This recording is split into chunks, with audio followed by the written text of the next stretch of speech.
A string of manipulative killers craft flawless murder plots, convinced no one will catch on. Each plan looks airtight until detectives start connecting the dots and everything unravels.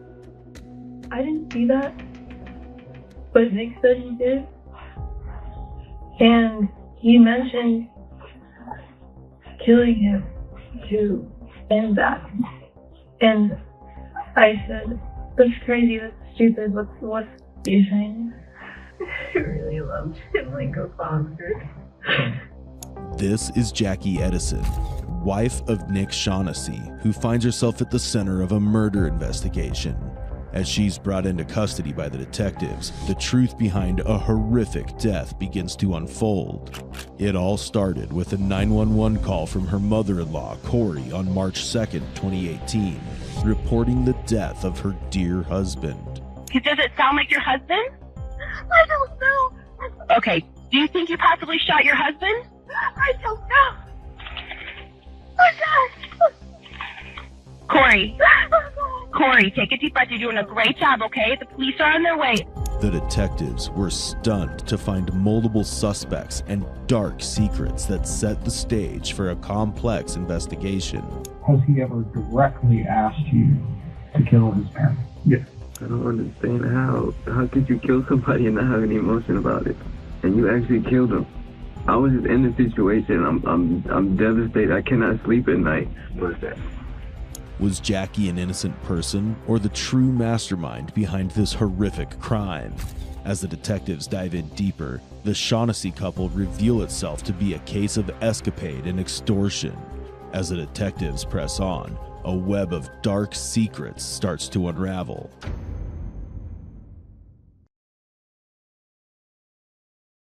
The golden couple of Austin, Texas, Ted Shaughnessy and Corey Shaughnessy, were known as owners of Gallery Jewelers, where every couple bought engagement rings and ornaments to celebrate their joy and togetherness.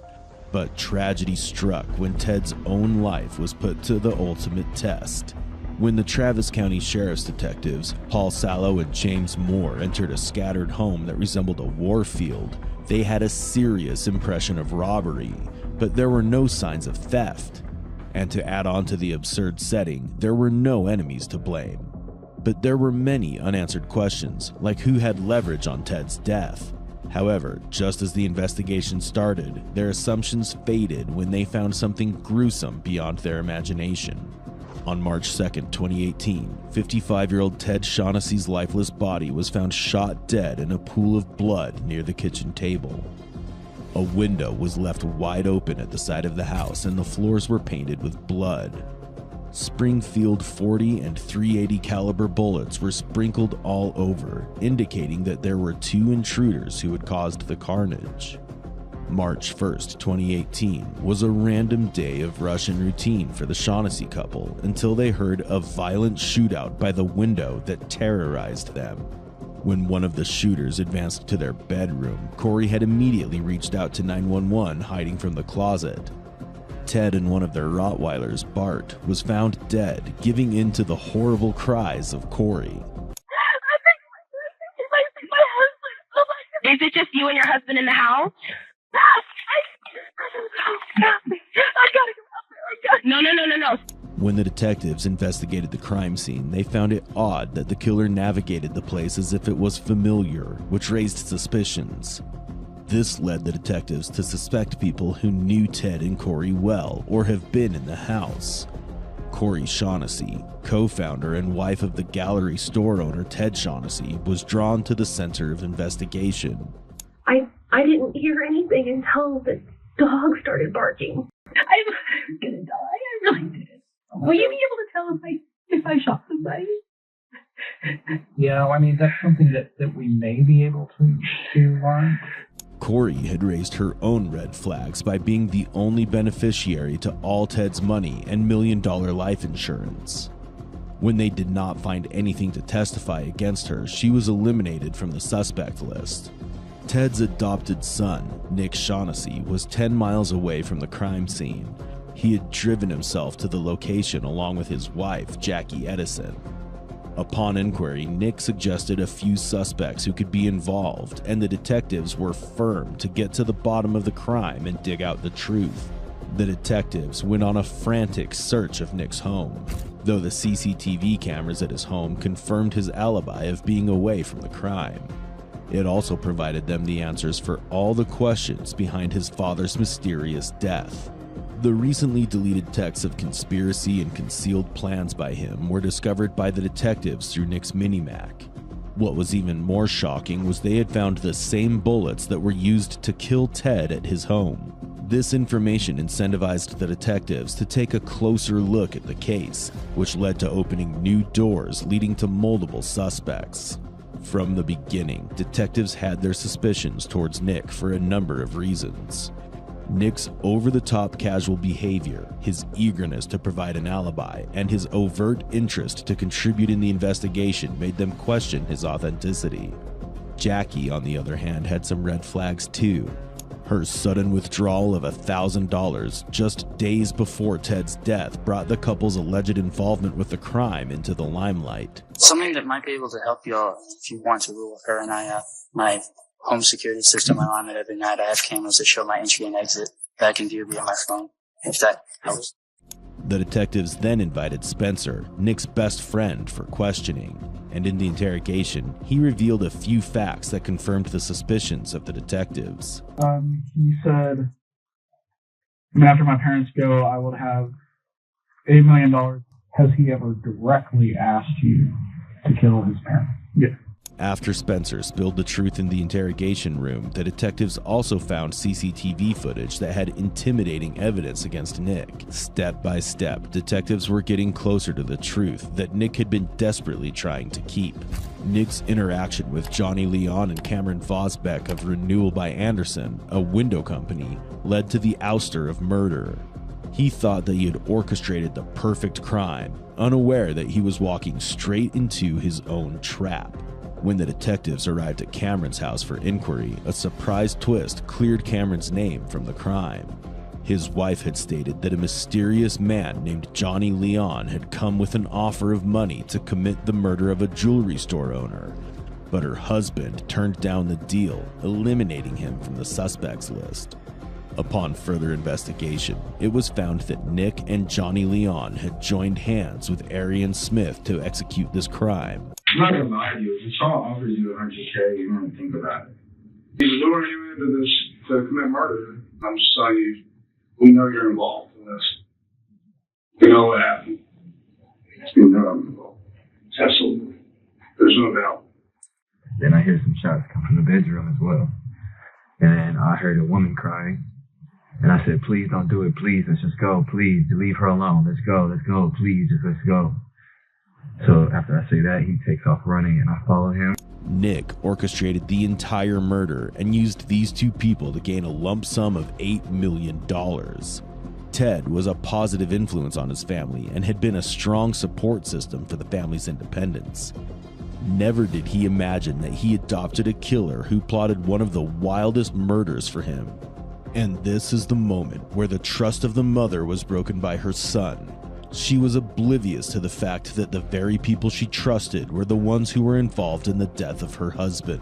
What a chilling thought. Two people who tried to have you killed, and they're living in your home. Very. It's very chilling. I bought all the groceries. I paid all the bills. I bought her clothing. This is diabolical. Absolutely. They thought they had gotten away with it. Do you prefer Jackie or Jacqueline? Or Jackie?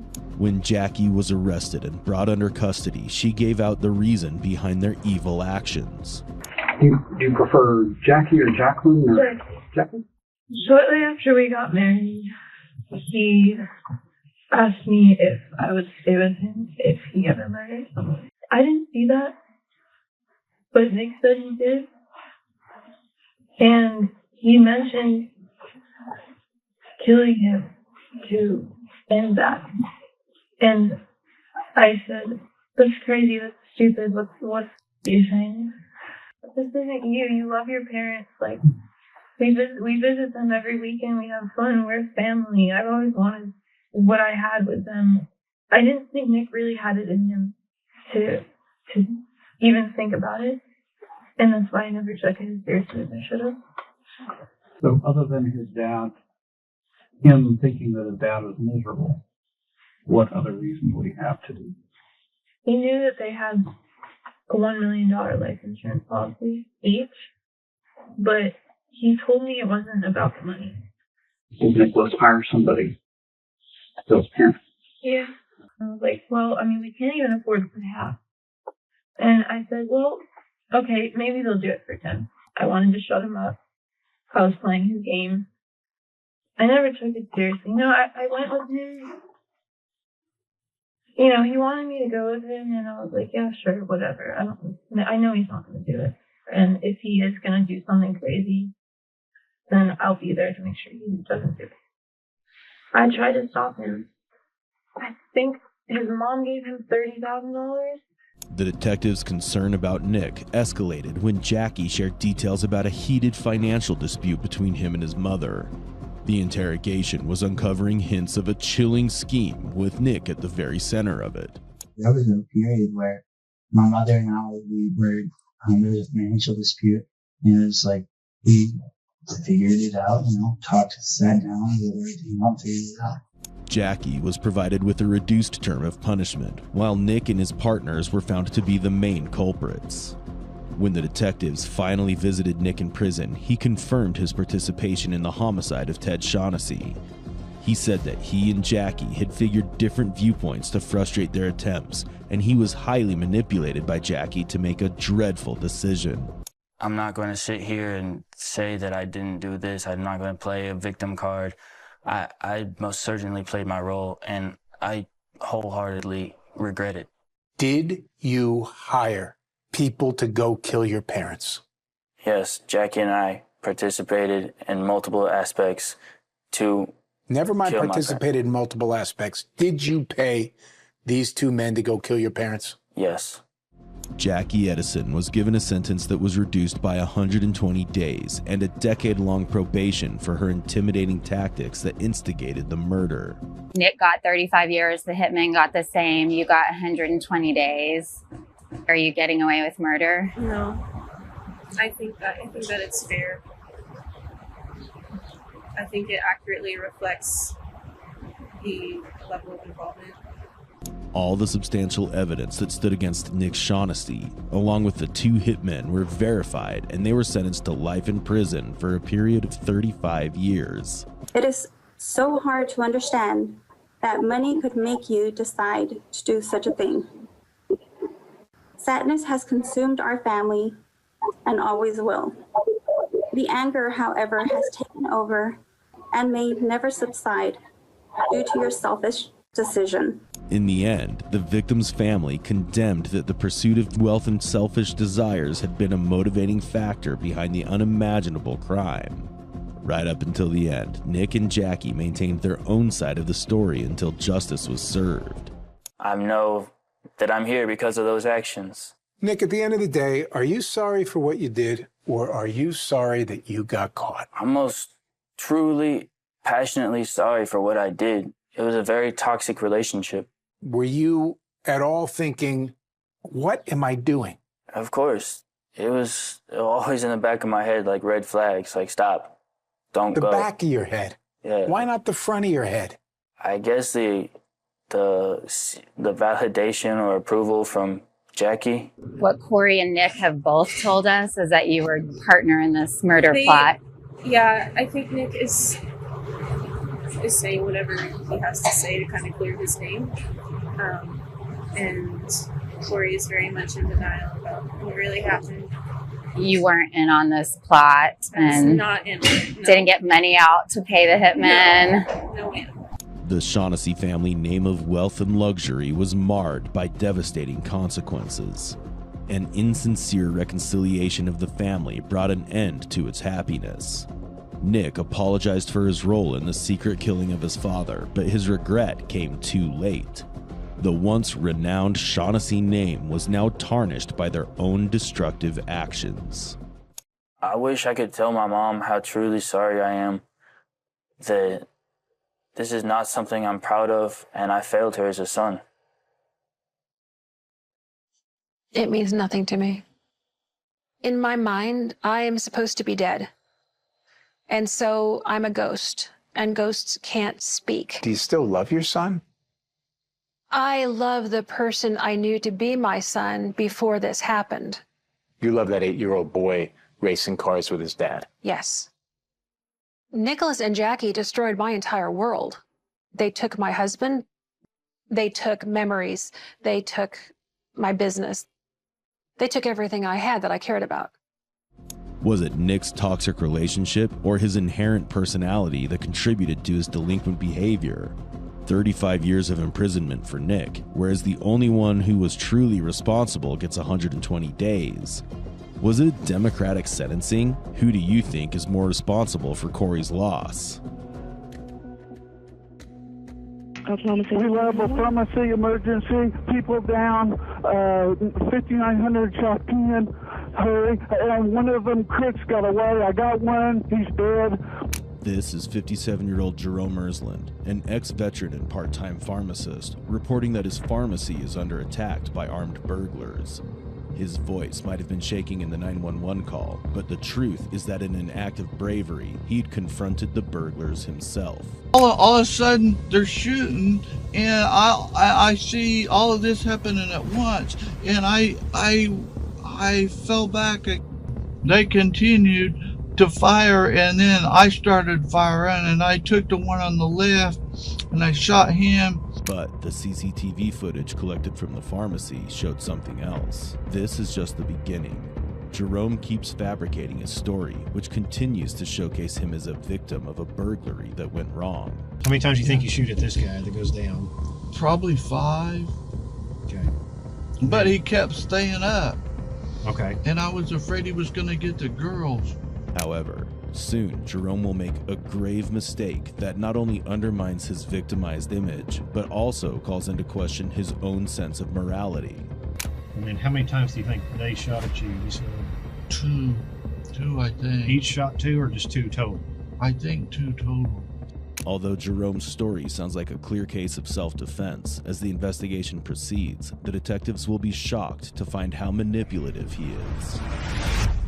On May 19, 2009, Jerome Ersland, a part-time pharmacist and former U.S. Air Force veteran, was working at Reliable Pharmacy on 5900 South Pennsylvania Avenue in Oklahoma City. Alongside 2 female colleagues, he was preparing to close for the day when the simple day turned into a nightmare when 2 masked assailants, 16-year-old Antoine Parker and 18-year-old Javonte Ingram, entered the pharmacy just before they were closing. Oklahoma City 911. We're being robbed. Okay, can you see what the guy looks like? He's in a red shirt. He's got a mask over his face. Okay, stay on the phone with me. Is he still inside your store? Yes. Gunshots. Did he shoot inside your store? Yes. Anyone hurt? I don't know. There's gunshots going on. Okay, ma'am, just stay silent. Later, detectives brought Jerome into the interrogation room, but they would hear from Jerome is a sliver of truth, sugar-coated with lies. I'm Detective Jacobson. My name's Jerome Ersland. Ersland? Okay. Yes, sir. Do you need my IDs or anything? Yeah, if you have that, I'll just Sure. write it off that. I know they were going to get them off the counter for you. I was hoping they did. Okay. There's my concealed weapon one. Here's Okay. my military one. And, of course, I got more. This will work. I figured it would. I think somebody else has probably already got all your information. I don't know if they did or not. Oh, okay. What's your address there? My address is... What's the phone number? My number is... Yeah, that's 8091. That's it. Give you those back for you. Put them in your pocket there. Thank you. Okay. Kind of a rough day. Have you been through something like this before? No, well, I have PTSD from being in the Gulf War. Okay. Yeah, I killed a lot of people there. Okay. But I had to do it. And I dream about it every night. Okay. I got hurt there. That's where all this. Okay. Jerome started orchestrating lies from the very beginning of his interrogation.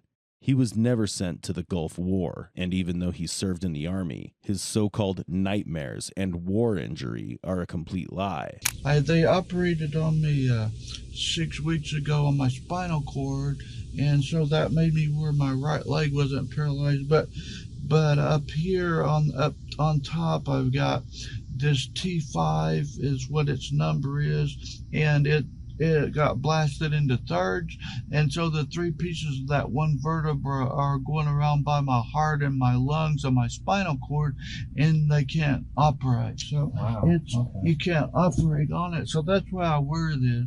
Okay. And I wear this other one because I had it operated on a few weeks, 6 weeks ago. Okay. Yeah. So I have killed a number of people with a .50 caliber. Okay. So I was a platoon leader from Fort Bragg. Oh, okay. Were you in the Army or the? I was in the Army until I got hurt, and then they were gonna make me get out. But I also had a pharmacy degree, so the Air Force let me get in. And so I finished up in the Air Force because they needed pharmacists so bad they were willing to take me. Wow. So that's how I finished up my 20. Okay. Yeah. And you're working as pharmacist here at Yes, the sir. store. Part time. Okay. I can't work full time because I can't stand up that long. Oh, okay. Yeah. Okay. Pretty painful. Jerome was injured while serving in the Army, but he was never injured in a war. He's already manipulating his backstory to make it look more heroic. Also, Jerome tries to portray himself as a key figure in the military, and that the U.S. Air Force couldn't even afford to let him go. His pride is clear as the sunny sky, but soon he's going to realize that his big claims will take him nowhere. What time did you start work today? Did you come in the morning? Yes, sir. I started work. I got there at 20 minutes until 9. Okay. I got there 8:40, and then the person with the key came at 8:50, and then we opened the store at 9 o'clock. Okay. And that's when it usually opens, 9 o'clock? Yes, sir. Okay. It always opens at 9, 6 days a week. Okay. And then when this happened, it was getting ready to be closing time. Is that Yes, right? sir. About 6 o'clock? Here's what happened. Okay. It was 10 minutes till 6. Okay. And what we do, see, our store has been hit many times with burglaries, and then it had an armed robbery a year ago. But the other pharmacist was on, and then the 3 black men beat them up and stole their wallets and their money and all the narcotics. So since then, we take the narcotics off the shelf and we put it. He got a great big safe, and every night at the same time we move the narcotics and put them in the safe. So if a burglar comes in, because it was bad. They had like 8 burglaries in a year. Oh, okay. So, but only 1 armed robbery. And so we lock them up in there, and then that way, when we had a burglar get in and he couldn't find anything, we saw him on a picture and then on a video cam, and he was looking for stuff and he couldn't find anything. But anyway, it's all locked up, huh? Yeah, what was happening was we were getting ready to lock up, and I had some narcotics in my hand, and then the girls were Jean, the older lady, and the other one is named Megan, and that's her daughter. Okay. And is this you 3? Yeah, just us 3. So, we weren't real secure. So, all of a sudden, it was like an unreal thing. I had this, and I was behind the counter, and all of a sudden, I saw these 2 black guys with gray masks, and it was like, I don't believe that. And then they had guns, and it was like unbelievable. They said, excuse the language, but It's okay. anyway, I'm sure you heard it before, but the ladies were right by the register and they said, I want all your money and all your drugs. And so I had told them if anything like that ever happened to go into the back and I would take care of it. And so they went to the back, but then the guys got real mad because they didn't get it and they started shooting. And so they shot and I backed up and I hit my back where it would hurt it more, and then I got grazed right here, but it's cleaned up now. Police cleaned it up and bandaged it, and so they got 2 shots off at me. Jerome just created a whole movie scene with his statement, but just like an action film, it's completely fake. First of all, only one of the attackers was armed, and secondly, to make his lie even worse, they never even fired the gun. Even if it can't be factually admitted, Jerome really looks like a delusional person living in his own fantasy. And I reached in my drawer and I grabbed out my Kel-Tec, and I grabbed my Kel-Tec out of my pocket, and then I grabbed my Judge out of the where I keep it. And I had the Judge with 1 shotgun shell, 1 .45 long coat, 1 shotgun shell, like that. And so then they said, he's got a gun. And so they continued to fire, and then I started firing, and I took the one on the left and I shot him, and then the other guy ran out of the store, and this one I ran by him, and he was still up there, and he was gonna hit me as I went by. So of course I would have been a goner because with all this, and so I had the Kel-Tec, so I just unloaded it on him, and then he fell down, and then I chased the other guy out, and all I had left was I had the Judge, but it only had, I think, 3 shots left, because I think I shot the other guy with it too, because he was the closest to me. But I ran around the corner, and then we got around to the corner of the store, and there was another black guy, and he was in a Oldsmobile, a white Oldsmobile, and the left rear hubcap was missing. And he had on a green hooded like a running suit. He had on a green hooded thing, and he had a shotgun, and he started to pull it up, and I pointed this at his head, and he got down, and that other guy was running over there to get in, and that guy says, I'm getting the out of here. And so that guy continued to run, and then I went ahead and unloaded on him as he took off. Jerome says he fired his gun because Antoine tried to move, but the CCTV tells a different story. Antoine wasn't moving at all, and if Jerome was really hurt like he claims, how did he move so fast to grab another gun and chase the second guy? The clothes that the guy that ran off, and unfortunately he got away, was he had on solid red jogging pants. He had on running shoes. He had on a white shirt, and he had on a gray large mask that covered his entire face. And then he had a revolver. And of course the guy that I nailed, well, he was oddly dressed pretty much the same, but instead of solid red, he had red with spots, spot colors on them. And then he also had on a white top.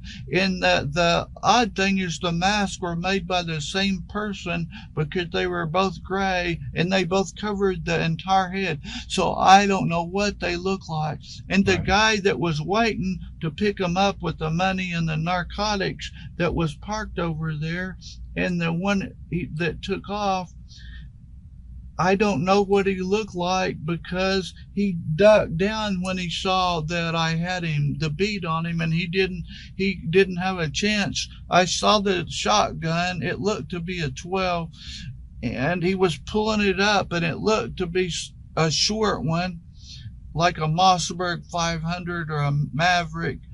And as he was pulling it up, and I pulled down on him, and then he got away, but I can't tell you what he looked like. Okay. Because he ducked down because he thought I was gonna get him, okay. But I wasn't scared he was gonna get it up in time, and so that other guy, I wanted to get him before he hurt anybody else. Okay.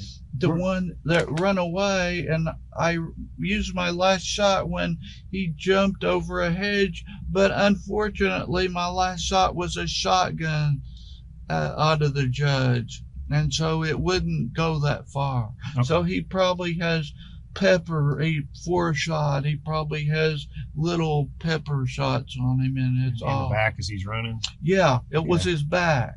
Okay. This is a turning point in the case. A piece of evidence that shakes Jerome's entire story. He says he used his last bullet on Ingram, who was already running away, but what happened next is hard to believe. Jerome came back, grabbed another gun, stood over unconscious Antoine, and fired 5 more shots in cold blood. And the guy in the car, where was he at? On the corner right there, 50? Yes, sir. He was at the corner, and he was there with the motor running. Was he parked? He was parked, and he had his motor running on the almost to the corner. Which way was he facing? He was facing towards Penn. He was Penn. Okay. He took a ride on Penn. Okay. At real fast, he took a ride. Turn north on Penn. Yeah, is that right? Yes, north. Okay. And he ducked down, and he wasn't even looking. You know, the cars screeched around because he wasn't looking, you know. Okay. And he's sitting in the driver's seat and he's bringing the shotgun up to you? Yes, sir. Okay. Because he was parked. Parked, okay. That's how he did that. So it was obvious he was waiting for them to come out. Yes, sir. Did one guy ever run over to that car, or he just kept on? He ran across the grass, and he ran over to the car, but the car, I was back here, and he was running across to get in the car, but the car took off before he got to it. So this guy was up the creek, so he turned from going this way to going that way, because that guy left him behind. It was a white 4-door car, you think? It was a white 4-door Oldsmobile model 88, approximately a 1988. It was a junky. So it was an older car. Yes, it was a junky old car, approximately 88. It was a large car, and it was missing the rear hubcap. Yes, the left rear hubcap. Was there anything else that stood out about it? It had a muffler that was kind of loud. It had holes in it, it sounded like. Was there anybody else in the car that you could tell, or was it just that one guy? Just the one guy. So it was a 3-person robbery like the other one they had. Okay. Was it a bright white, or was it no kind of a silver maybe? Or? No, it was dull. Okay. It hadn't been washed or anything, and its paint job was bad. Okay. It was definitely a white. Yes. Okay. And then you didn't see that car again? No, sir. Okay. What I did then was I went in and called the 911. Okay. The guy in the red shirt that's running jumps over the hedge? Yes. what's the last place you see him? You just see him running down the street? Yes, the last place I see him is when he runs over the hedge, and I'm out of ammo, so I run in to call the police to tell him his location, because I couldn't do anything. I can't run because I'm crippled. Jerome worked at the pharmacy. He knew every inch of that place, including the cameras watching his every move. Still, he claims he was too crippled to give chase, but the footage says otherwise. It shows a 73-year-old man sprinting after the second suspect as if his life depended on it. Once again, Jerome's own words have blown up in his face. Right. So, but he's running the last thing you see. He's running like the wind. Okay. And so I go in and tell him which direction and where he's at and which way he's headed. Okay. So you call 911? Immediately. Yes, sir. Okay. Now, when this all starts and they let the guys, are you back there in that north part of the pharmacy, or are you up there with the girls? No, I'm right in the middle of the dispensing area. Okay. So the girls are up front by the cash register, and I'm over here right in the middle of the dispensing area. Okay. The big tall area there. Yeah. Okay. I'm right in the middle, and I've got my hands full of one of the narcotic boxes, because we have 5 narcotic boxes, and I had one of them in my hand. Okay. And then these guys come in, and then did you see him come in? I didn't see him come in. The first I saw him was when I see these people with gray masks, and they're cursing and they start shooting, and that's the first time I see them. They're already shooting at me.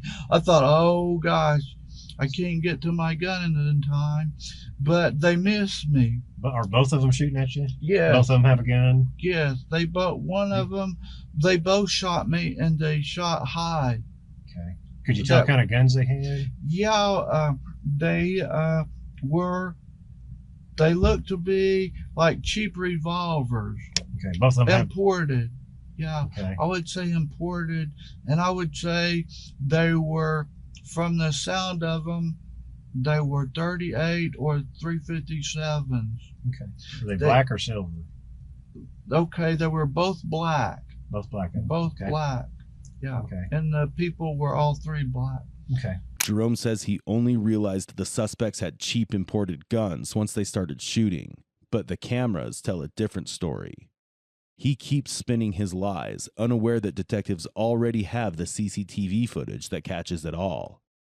All that remains is to see how long he can spin his web of lies when the CCTV footages are there, lay the truth bare for everyone to see. But as soon as they come in, and then you see them, they fire off a couple rounds at you. Yeah, all of a sudden they're shooting, and I see all of this happening at once, and I fell back against one of the bays and hit my back and hurt it worse.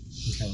And then by then I had pulled out the Kel-Tec, and then I shot the one guy with it left-handed, and then I got time to get to my good gun. And where was the guy at that you shot? He was in by the cash register. Okay, by the front cash register as you Yes, come sir. in. Okay. He was right by it, and the other guy was in the corner behind the cash register in the corner, and he was going to come around this side and get me, and this guy was going to come around this side.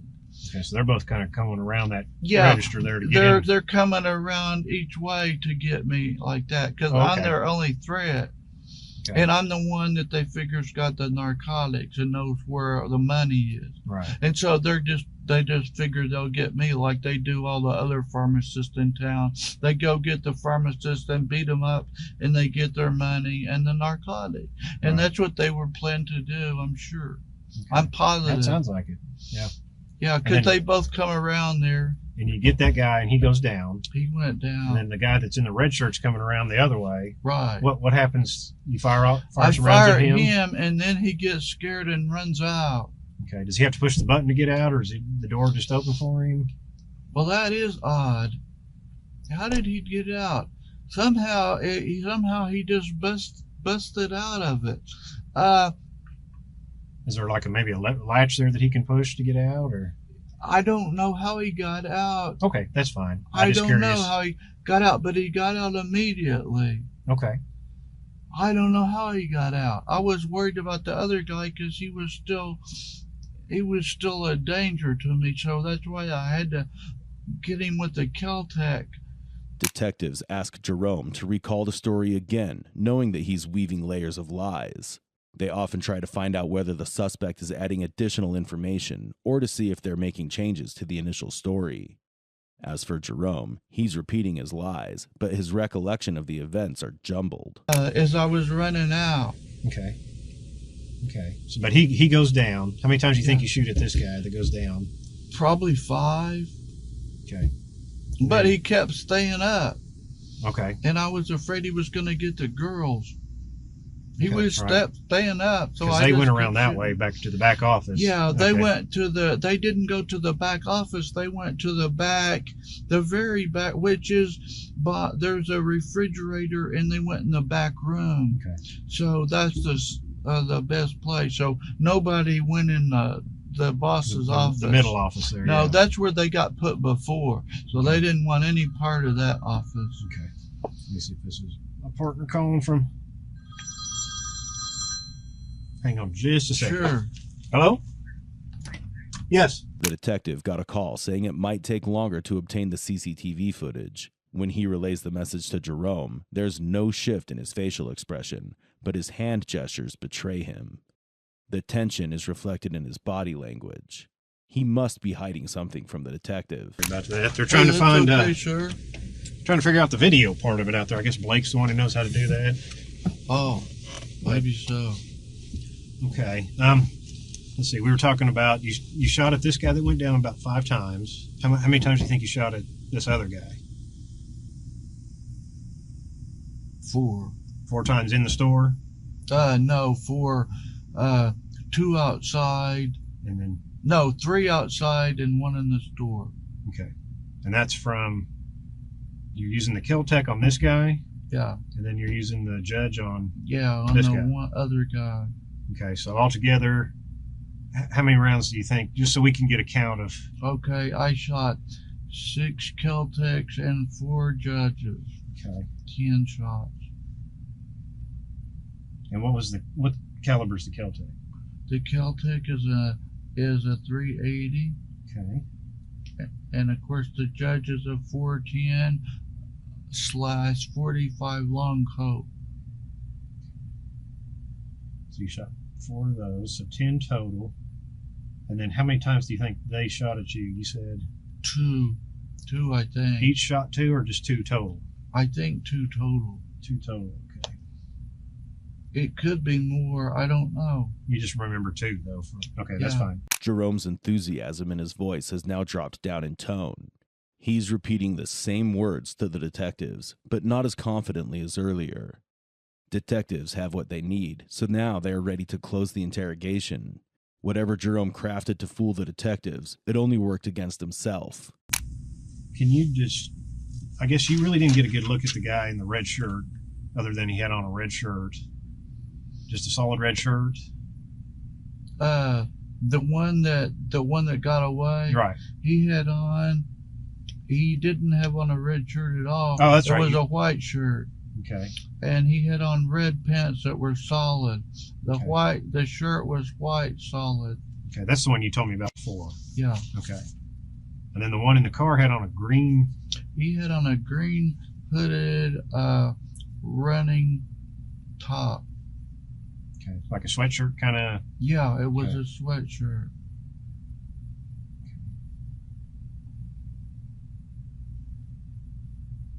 Okay, and then once you come back in and call 911, do you go back and get the girls out, bring them out, or how does that? I went to them. I didn't know they were all right, and so I get them out. Okay, went to check on them and then bring them. And out. I found out they were all right because I was afraid they were shot. Right. Okay. And so, because as soon as this starts happening, they run. See, since these guys were on me, I didn't know where the girls went, and I figured they went to the other office. Okay. And I hunted for them, and then I found them back there hiding in the back. Okay. They were hiding back there still. Okay. And you got grazed on your left arm? Yes, sir. Okay. Is there anything else you can think of? Or? Oh, sir, that's all I got. I wish the other guy wouldn't have got away. I guess really you never see him other than with a mask on, so you don't know really what he looks like.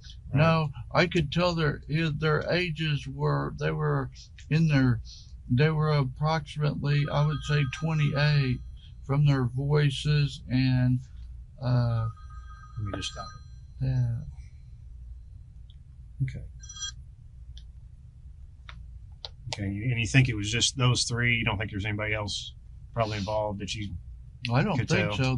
There could have been somebody laying in the back seat of the car, okay. But no other cars parked around. I didn't see anybody. Did you see the guy that was running down the road? Did you see him get picked up later on? Okay, because you're no, but I went right back in because I wanted to see if the girls were all right. Okay, I understand. I went right back in. Yeah.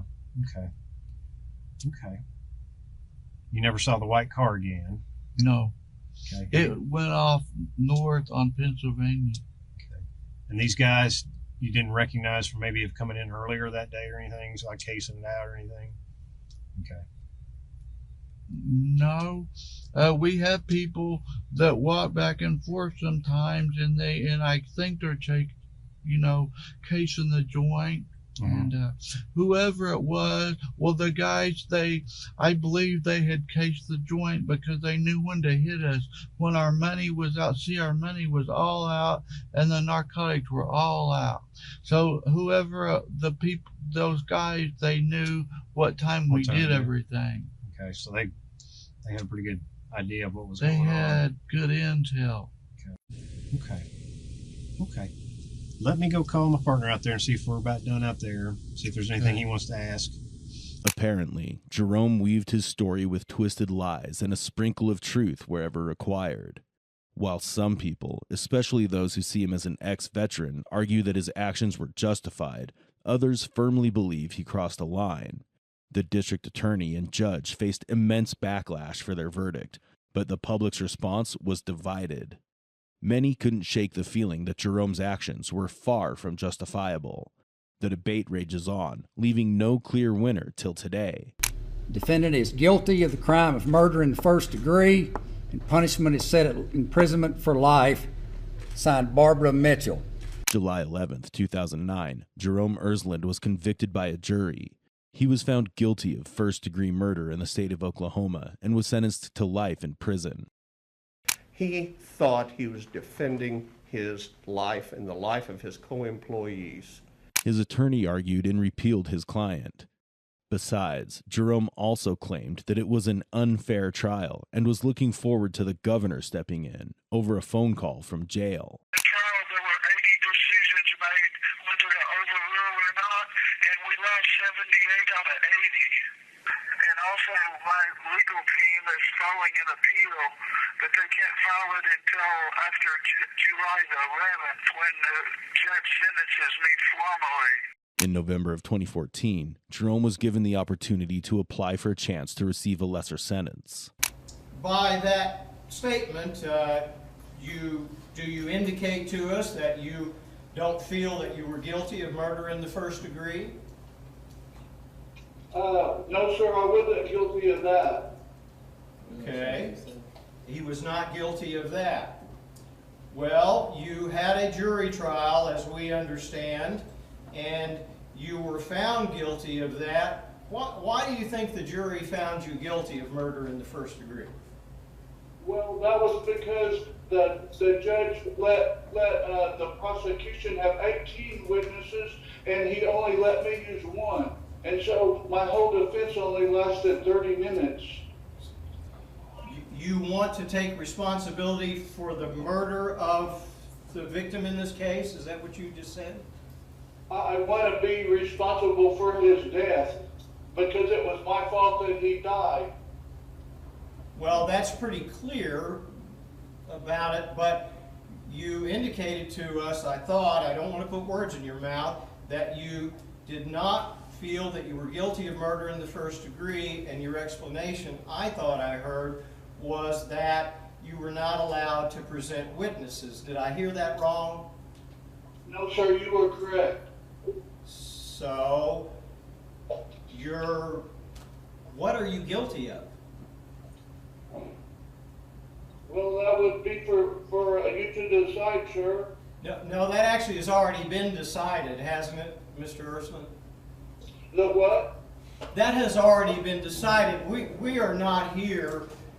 Do you think that we're here to retry that case? No, sir, not at all. You're here to see if I would be a good risk to put back with society. So you're not guilty of the murder. What are you guilty of? I was guilty of killing an armed robber with a ski mask. Well, that's not necessarily by definition a crime. So I'm trying to understand what it is that, as a matter of law, that you would be guilty of. Because that sounds like self-defense. Somebody comes in and it has a gun and robs you. That's self-defense, and that's not a crime. So I'm trying to figure out what it is that you are telling us that you're guilty of. Unfortunately, jurors were not convinced by Jerome's statement, and he lost the appeal to a 3-2 vote. The case of ex-veteran Jerome Ursland highlights the silver lining between distorted truth and factual data. While Jerome's initial actions seemed justified, video evidence contradicted his claims, leading to his conviction of first-degree murder. Considering his physical and mental condition due to old age, should the jurors be more lenient? Or do you think the verdict is justified? County 911. Hi, good afternoon, ma'am. I'm here driving by Jeffries Road. I believe I found a dead body there. Webb County 911. Hey, I'm on Highway 255 and 183, and I've got a female in the grass laying. And I don't know if she's unconscious, but she is breathing right now. But there is blood all over the grass, okay? She's still breathing. She's breathing? But Yeah, she's breathing, but she's got blood all over the grass over here. So y'all better send a paramedic and the police first. In a span of just 10 days, 2 harrowing 911 calls sent shockwaves through the community of Laredo, Texas. On September 3rd and September 13th, 2018, authorities were alerted by the death of 29-year-old Melissa Ramirez and the brutal injury of 42-year-old Claudine Luera. Both victims were adult entertainers and were shot in a similar fashion, making their tragic fates bear a chilling resemblance. However, the journey to catch the killer would take a turn no one saw coming. Sí, me vine corriendo, me sacó la pistola y me quería subir y me empecé a gritar, help me. Good so you know who he is? His name is David. You only know him as David, or? Yeah. This is Erica Pena, 26 years old and incredibly fortunate to have survived what could have been a gruesome death. Her luck turned when she crossed paths with an officer, and as she shared her horrifying experience, it became clear this was the lead they'd been chasing. The officers knew instantly that the killer they'd been hunting was within reach. What's your name, bro? You already know. Huh? You already know. What's your name? You already know.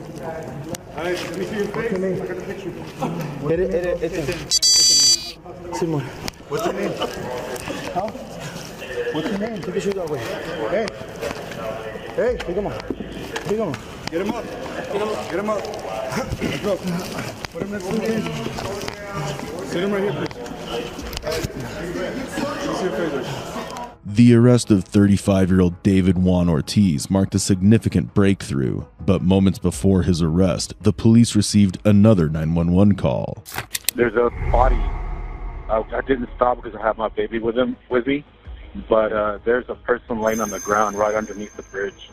It might have been one of those homeless people, maybe, under shelter, just really due to the rain. You didn't see him move or anything. I didn't see him move. Like I said, I have my baby with me, so I didn't want to risk stopping. and but he didn't.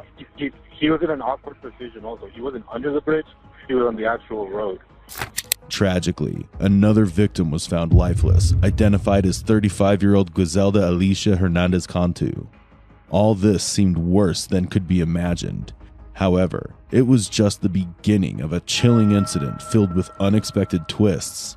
To understand the gravity of what unfolded, let's take a step back to where it all started. On September 3rd, 2018, Melissa, a mother of two, was discovered lifeless and abandoned on a rural country road in Webb County, Texas. Just 10 days later, Claudine Luera, mother of 5, and Melissa's friend and fellow lady of the night, was found barely alive but succumbed to her injuries hours later. The two women shared more than friendship. They unknowingly shared a tragic fate. Their killer was none other than a regular and trusted client, Juan David Ortiz. The story took a dramatic turn on September 14, 2018, when Erica Peña, a co-worker of both victims, became the next target.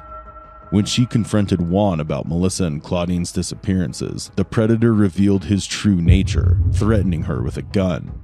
Seizing a fleeting moment, Erica fled to a nearby gas station where she found a trooper and revealed everything she knew. ¿Cuándo te bajaste de la troca, gritaste? Sí, sir.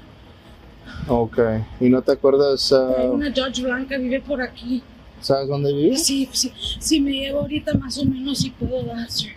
¿Y por qué te subiste con él? ¿No? Porque ibas a ir a... Porque me dijo que si quería unos cigarros. Ajá. Y yo le dije que sí, y él nomás me dijo, ven a dar la vuelta conmigo un rato y te llevo. ¿Esa Dodge Ram que está aquí no es esa? A ver, sí. ¿Esa no es? Yo traía una pistola, nomás que... Are you sure he's not maybe standing around? Maybe a lo mejor está a la vuelta. Una troca blanca, sí. So you knew this guy before? Yes, mire, el vato anda en la Zambia.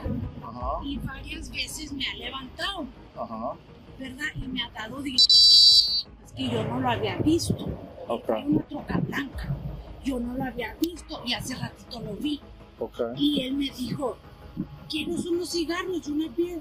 Acompáñame a dar la vuelta. Pero él empezó a manejar para acá. Me dio miedo. Yo le dije que yo no vengo hasta acá. So, he knew that I wanted to get off. Y él me dice, déjame llevarte aquí para comprar tu lunch, te llevo para atrás y te dejo. And, me dice, déjame comprar tu lunch y luego te llevo para atrás. Dice, chistoso.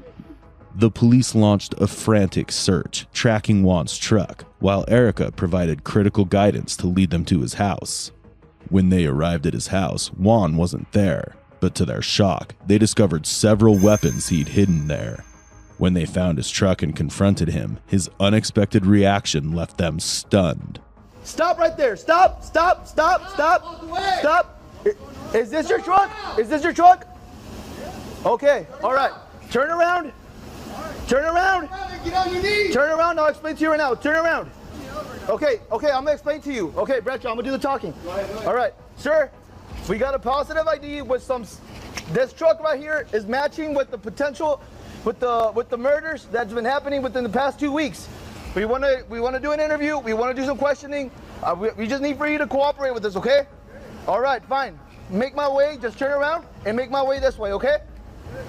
Turn around. Just turn around. Turn around. Please, turn around. Hey!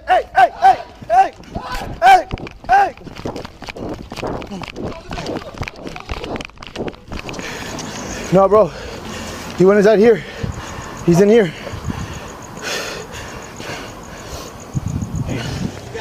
He's in here, bro.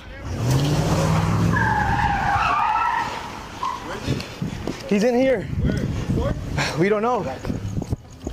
David Ortiz! Come out! State police! What's up? Check that door to your right. Hey, I need one of y'all at that fence. One of y'all got to stay at the fence, guys. David Ortiz! Come out! Go down, talk to the person in the front, ask him how we can get to the bottom of this damn ramp.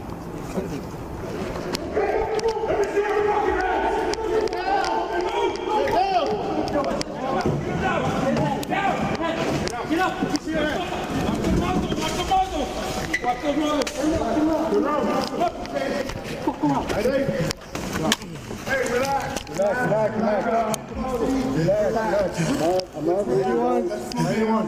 talk from I got it. Bro, got it. Give me hand. Is this the subject we're looking for? Yes, it is. Fold your hand. Relax. What's your name, bro? You already know. Huh? You already know. What's your name? You already know. When Juan was finally captured and taken into custody, the revelation that unfolded was nothing short of horrifying. Juan David Ortiz, a Navy veteran and 10-year Border Patrol intelligence officer with a wife and 3 children, betrayed all expectations.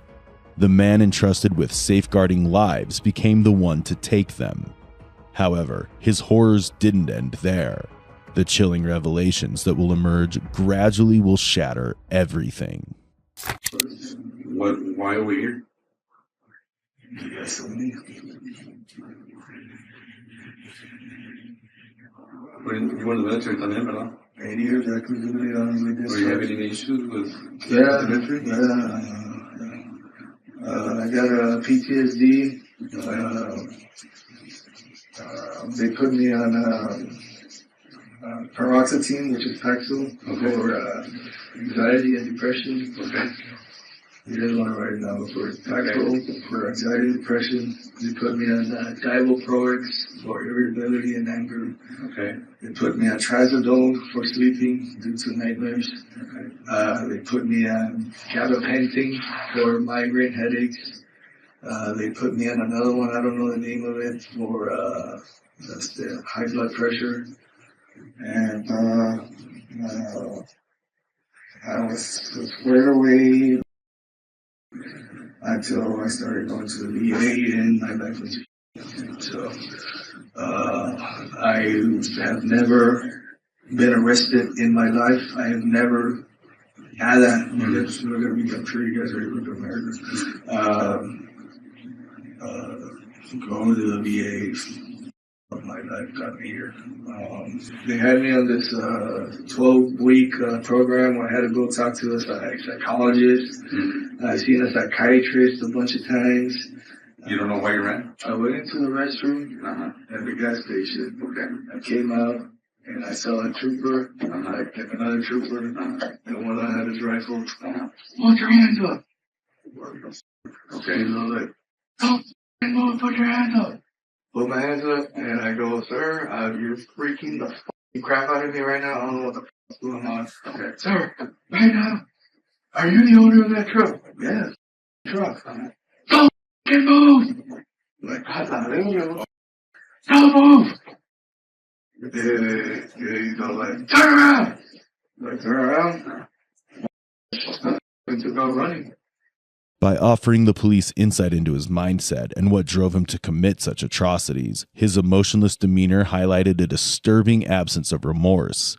But as the investigation unfolds, even more unsettling revelations are yet to come. When was the last time you shot this?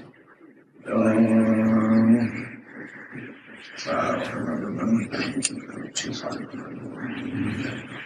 Give or take? Probably the last time I called, which was once a quarter. So I was supposed to call this coming Tuesday, so subtract 3 months from that. You're very obviously not a bad person. We understand that you go through some stuff that sometimes other people aren't going to understand.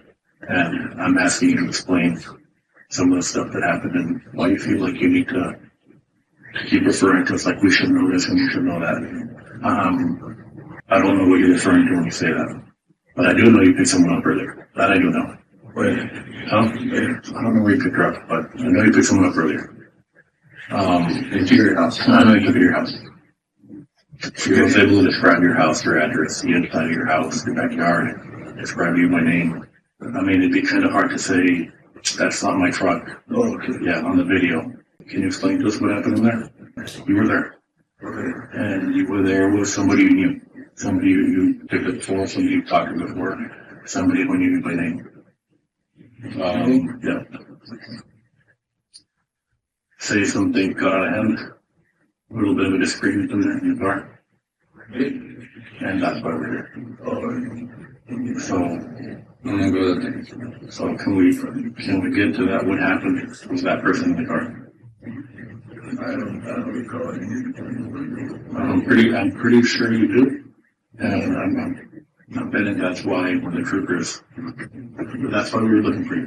So we're looking for you because what happened to you at the gas station. You want to take a look at your victims one last time? No? No? Yeah, I guess. Buddy. How many rounds is this on that? You tell me. You tell me.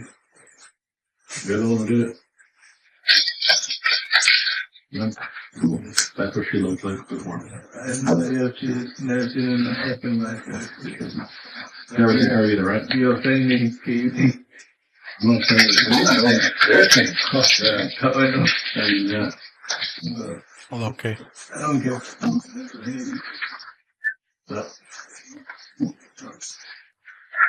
Not this one, right? Not the one that ran away from me today. Not that one. Not even that one. That ran out of your truck. The one you were driving around town. Not even that one. Okay. Yeah. I'm gonna take those, so they're gonna give you some stuff to wear.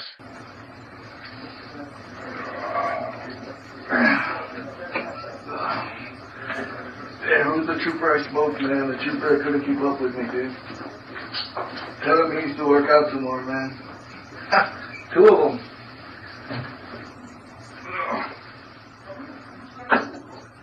Despite the woman's key role in leading the police to Juan, he flatly denied knowing her and even displayed chilling indifference when shown images of his victims.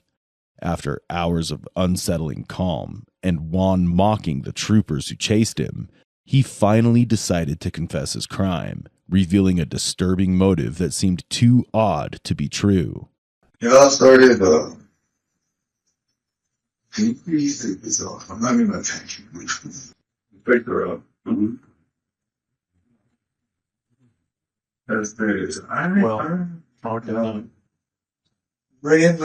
Daddy, I'm really bad right now. Just explaining something, explaining something to me. I was trying to get down here.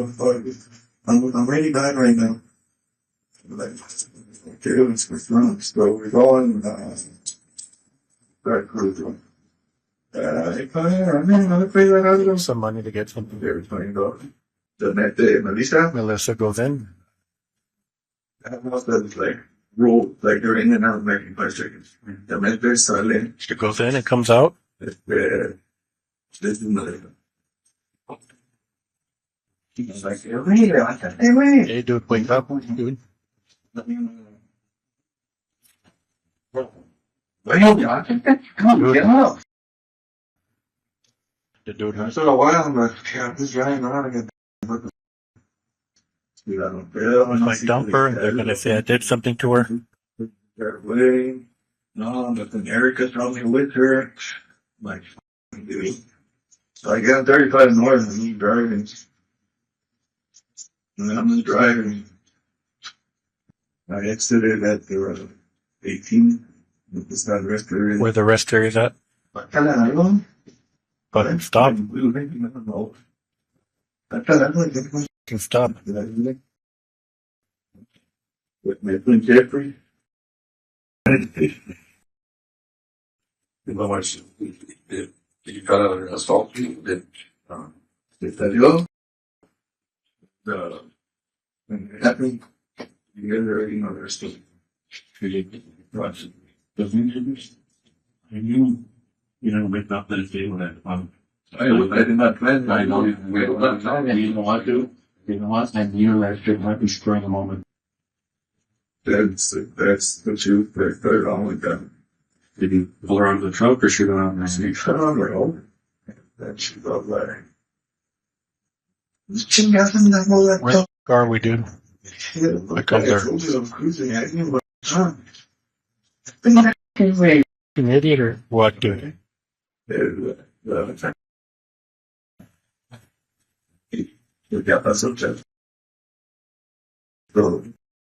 I think it was pictures. I got in my truck. I busted a U-turn. Jeffrey still know like a 3-point. I went back onto the people that went back on 83. And I go straight to my house. I go to the way. And I showered and that day now. Did anybody see you doing, Roger? He was just you. You never took your wife's truck and picked up these? No, my truck, right? So it's been all the time that you picked up these girls, you were in your truck? Yeah. Erica knows how this is that. Okay. So she knows something. Melissa had something on her. Do you remember what she was holding? Holding? Yeah, she had this thing in her hand. Do you remember what it was? No. It was a type of food or type of candy. Something I picked up for her. Something she would have. I bought her, she liked the Mexican, no, it's not Cheetos. What's that one? Taki. She liked the Mexican. What about M&M? No. The other one very hard. Did you know it was coming? Or she didn't see it coming? No. She was in the deep sleep, and then she woke up and she was just nothing off. Yeah. And that's it. When she squat down to take her piss, she fell down. And I was paranoid in the morning. The next day, I was like, oh. And I really did get up and shaved everything, went to work.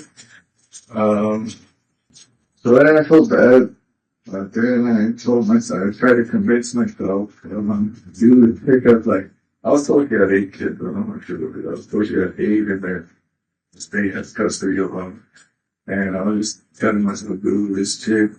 I'm like, why are you shooting that? Because she has a bunch of kids. The state has them. She's on the street all day, every day. You should not work for kids. He get pulled there's no reason to feel sorry for her. I mean, that's what I was trying to convince myself. And then I just played it cool and I wrote out. Juan David Ortiz's murder spree didn't end on 2, but 4. On the morning of September 15th, 2018, after Erica managed to escape, she wasn't his last victim. Juan allegedly killed 2 others identified as 35-year-old Griselda Alicia Hernandez Cantu and 28-year-old Chanel Ortiz. The true drive behind his actions remained a mystery.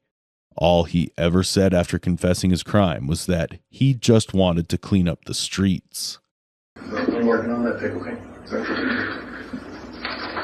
It's the one in particular, man. It's my kids are sitting on the counter in the kitchen. My wife's right there.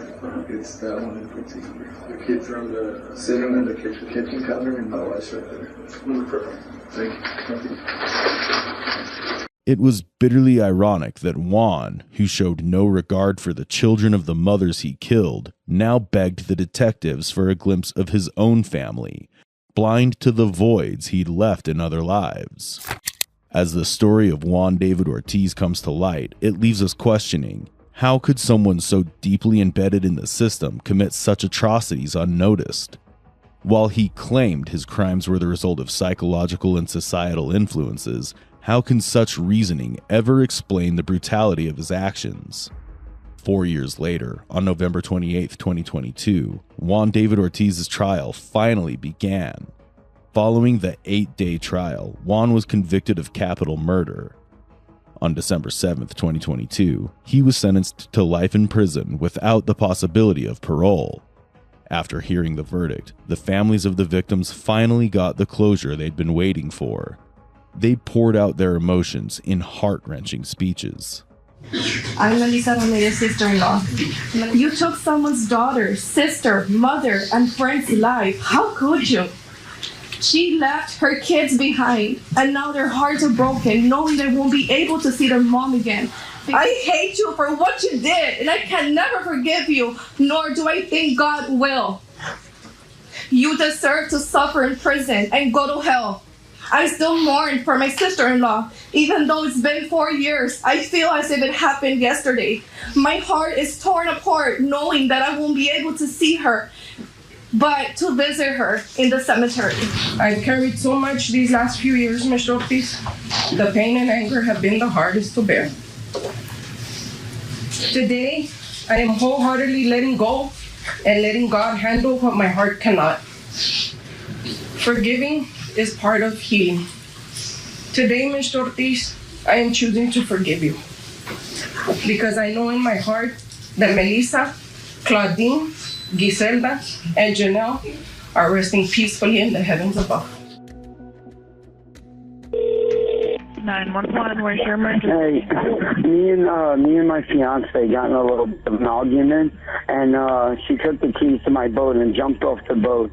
And I just want to make sure she's okay. You don't see her in the water? I don't see her in the water. I'll take one for sure. She's not that good of a swimmer. I keep on jumping in the water to see if I can find her, and I can't find her anywhere. On the night of August 12, 2015, 42-year-old Thomas Prince made this disturbing 911 call to report the disappearance of his 28-year-old fiancée, Crystal Pfeiffer. The next morning, the Port Orange police received another shocking 911 call from a local fisherman who informed them about the gruesome discovery he made that morning: a half-clothed dead body floating in the river. The body is later identified as Crystal's. When the detectives break this horrific news to Thomas, he seems completely devastated. It is Crystal. I'm sorry, Thomas. As the last person to see Crystal alive, detectives take Thomas into custody. However, during the interrogation, the detectives come across disturbing pieces of evidence that eventually raise suspicion about whether his concern is genuine, or if he's hiding something crucial that would change the course of the investigation. Let's delve into this gripping case to uncover how the detectives will unravel whether Crystal's death resulted from drowning, or if it was a premeditated murder.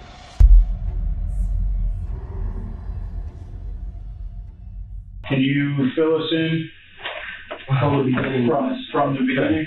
Started cruising up the river, and like I said, Northbound or southbound? Southbound. Okay. We planned on going out to dinner. So we ended up taking a ride up the waterway, and by the time we ended up getting to the boat ended up breaking down right before we got to Dunbar. Okay. I finally got it started back up again. I think it was either electrical or connection on the battery and stuff that gave us a problem with it. One more thing, I finally wiggled the electrical wires, and the next thing you know, the boat started. We ended up getting something to eat. And then we had a drink, of course. And then on our way back and stuff, at any point, none of us were like intoxicated. We had a buzz on, and it wasn't like to a point where we were out of control. Exactly. Yeah, just me and Crystal. As soon as we got on the other side of Dunlop, the boat ended up breaking down again. And then that's it. She started getting frustrated. We started arguing. Next thing you know, she said, "Well, we need some help." And I said, "Babe, I don't know what to do. I'm gonna use the cell phone to call somebody." And I said, "Let's just wait a few minutes and see if we get started, man. We're already halfway headed back. Let's just keep on going." So everything was all fine and stuff. And then we ended up drinking. We spent a little more time together. And then we tried starting it up, and then it would start up again. We tried messing around with the lights, wouldn't do anything. Next thing you know, that was it. She started flipping out, yelling at me and everything. And I said, "Babe, I don't know what to do." Next thing you know, she jumps off the boat and swims to another boat that's inside the area. And now this is up in South Daytona when she swims over to the other boat. Yes, this was in South Daytona. My boat wasn't too far from that other boat. It had to be about, I don't know, maybe about 75 feet. And I said, "Babe, get back in the boat. The boat will start." And then next thing you know, by the time she got over there, the guy was on the boat and stuff, and I believe he was on the boat with a handicapped person and was saying, "I'm going to call the cops," and blah, blah, blah, because we were arguing back and forth. And I said, "Sir, I'm just trying to get the boat started and stuff. I'm trying to get Crystal to come back to the boat. That's it." And then next thing you know, I finally got the boat started. I went closer to the... I'm sorry? Would you mind putting on mute? Yeah. We finally got the boat... yeah, I'm going to do that right now. I finally got the boat started, and then got maybe about, I don't know, maybe 20 feet to where the guy's boat was. Mm-hmm. Crystal ended up jumping back in the water and swim back to the boat. I mean, like I said, it was like 20 feet away. And okay, next thing you know, that's it. We're starting the cruise. We get probably I don't know, I want to say about maybe 500 feet. The next thing you know, the boat dies out again. And I'm like, "You gotta be kidding me." I said, "Babe, I don't know if by this time and stuff." She's so frustrated. She's pissed off. She's like so aggravated. I was like, baby, I don't know what to do, honey. I was like, I'm trying to do everything I could and stuff. The only light we had on the boat was my phone, and I don't even have the flash thing on it. Of course her phone does, but her phone was home. And I said, baby, I don't know what to do and stuff. I'm trying to figure this out and trying to get it started and stuff. And then next thing you know, we're arguing back and forth and stuff. And then we finally end up calming down. We ended up kissing. We was making out, blah, blah, blah. And I said, baby, the boat's going to stop. We're not that far from International Speedway. At least if I get there, I can take a cab and go get the truck and do it that way. The next thing you know and stuff, she decides to just says, I don't want to deal with this no more. And takes my keys and jumps in the friggin' water. And I'm screaming at her. I'm like, baby, are you kidding me? Come back to the water. And she, come back to the boat. And she's just yelling and screaming and saying, I'm not coming back. And I said, baby, come back to the boat. I was like, it'll start up. We're almost there. And then that was it. Hey, backing you up a little bit, Bo. Oh, that's okay. But when you were just north of this guy, you said, when you saw the other boat, he's on your left. So you're going north. As we were coming through the Dunlawton Bridge and stuff, the boat that... you already went past Dunlawton as well. Yeah. The boat is way the boat conked out to the point where the drift was still pushing us. So you guys, once you get the boat running again, you go north of there, past his boat. Yes. And this is where she jumped off. She jumped off the boat the first time. The second time I'm talking about. Okay, the second time, this was after we ended up leaving. She gets back on the boat. She got back in the boat. Get the boat running. I got the boat in idling. I screamed to her. I said, baby, I got the boat going. So she came back. We got the boat going, and we started idling up, headed north. Right. And then, so you're staying along the shoreline for that point. Exactly. Like they told the shoreline. I was still able to see the green and red areas and stuff. So there's certain areas where you can't go because you're bottom out. You were closer to the Daytona shore side or the Daytona side? I'll be honest with you, it looked like it was dead center. Because when she jumped off, there was a distance. As Thomas recounts the details of the evening and mentions the argument he had with Crystal, his account seems quite odd and difficult to believe. It raises suspicion among detectives of why Crystal would put her life at risk over such a trivial dispute. However, while interrogating Thomas, detectives notice inconsistencies that contradict his statements. Thomas, if you don't mind, can I get a few photos of you just to show that you don't have a bunch of bruises and stuff all over? Yeah, that's fine. Would you mind taking that shirt off for me? Yeah, no, not at all. Actually, might be better on that. Yeah, on that one. This camera's not the best, but it does pretty good. Okay. There's quite a few scratches on it. I know, I do tree work. I get scratched up all the time. These are pretty fresh, but... Yeah. Well, I do tree work every day, so... Sure enough, you got physical? No, like you said, it was verbal and I mean, it got loud and everything, but you didn't get down to that physical point. Like I said, we're smart enough to, we're smart enough to record it. Yeah, exactly. We've been through arguments and stuff like that quite a few times and stuff. It never got down to, never got down to a point where it was physical at all last night. We ended up, I ended up yelling. Like I said, the boat was mainly the whole thing that was just frustrating.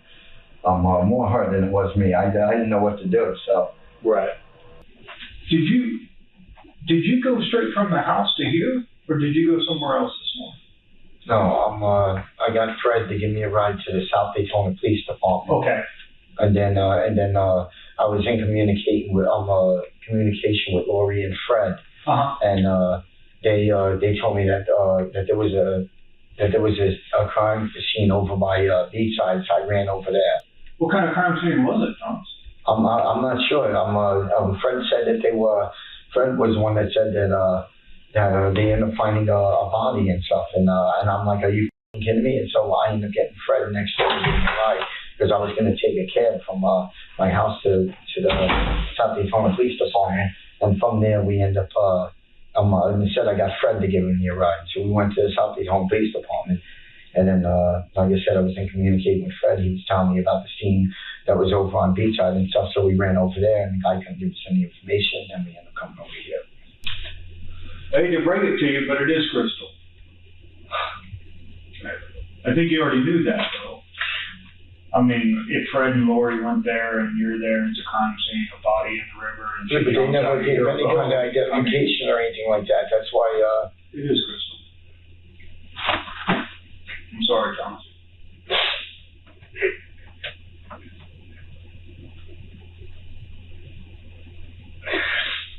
She got identified just a little while ago. Yeah, that's what we had to step out for, is we had to get that. Does she have some tattoos on her, Thomas? Yeah, I was telling them earlier that she has a tattoo on her stomach with a Exo Man, Ron, and she has some tattoos on her legs. Thomas? Yeah. There's a little more that happened in that boat last night than what you're telling me. I don't know how I can elaborate on anything else, sir. Well, she has some injuries. Not a couple, but a bunch. Okay. I mean, the only, like you said, the only thing she might have on her maybe a couple of scratches from when us doing tree work, but other than that, I mean, what other injuries than just scratches? What other kind of injuries? On the phone. Say that one more time. There's other injuries that are different than just some slight scratching on her arm. I mean, that's the only thing I can think of, scratches that you might have got when we were doing tree work yesterday, from dragging the brush and stuff like that. What other injuries are we talking about? What else happened on that boat? Nothing else happened on that boat. We powwowed, we got into arguments and stuff, but that was it. Nothing got physical at all on that boat. Nothing at all. We like I said, we argued. The boat was frustrating the whole time. Other than that, I mean, there was nothing physical happened on that boat, other than maybe the two of us being engaged and stuff. But other than that, there was no other physical like hitting or nothing like that and stuff. It was just like I said, we just yell, and when we get to that point where we yell and stuff, there's no turning back and stuff. We end up that's the reason why I think she ended up jumping off the boat. Thomas, I hear you telling me that, Thomas. I do. Okay, but it does not add up with the evidence. Okay, there is not a couple bruises on her. There is a bunch of bruises on her. Well, okay. I mean, is it possible maybe she could have got something when she jumped in the water? I don't know. Water doesn't do that to you. Okay, I think maybe she might have hit something, but like I said, the only scratches I've known that she had on it was from tree work the other day, so from that day. At the most, current moves at a mile an hour. At most, current moves at a mile an hour. I was just throwing that out there. I don't know. You're asking me something I don't know. I get you, brother. Just listen to me for a second. Okay? When the medical examiner does his report, he's going to tell me exactly what occurred, but whether it was prior to her entering the water, after she entered, all that stuff. Okay, what I'm looking for from you is the entire truth, because the evidence suggests there was an altercation before she went in the water. Before she went in the water? Yeah. What do you mean before she went in the water? You said she grabbed your keys, jumped in off the boat, and that's the last time you saw her. Yeah. The evidence suggests there was an altercation before she grabbed your keys and jumped into the water. The only other alteration it was us yelling back and forth and screaming and the frustration about the boat and stuff. It appears that there was a physical altercation. No. Listen, like I said, there was no... I'm going to ask you something. I did interviews with a few witnesses this morning along the riverbanks. Okay. That's what I've been doing all morning. Okay. Quotes from people. She's screaming, frantically yelling, "Help me, help me, help me," repeatedly. Do you remember that? She's screaming that.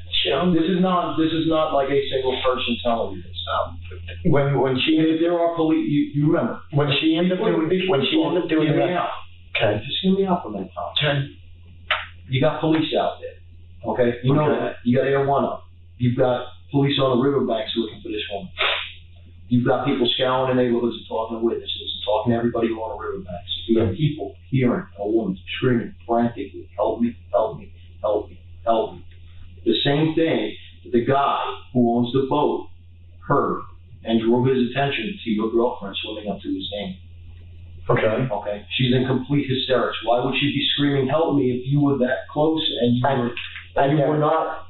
doing anything. I thought maybe she might have been saying it for like from inside the water or something like that. But when she ended up going by the guy's dinghy and stuff, and we ended up talking and stuff, she ended up swimming back to the boat and stuff. So if this girl really was saying help me and stuff, why would she have came back to the boat?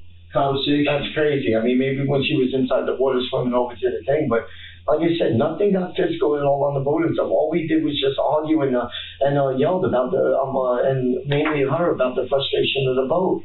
There's nothing else, nothing physical, nothing came down to that point at all.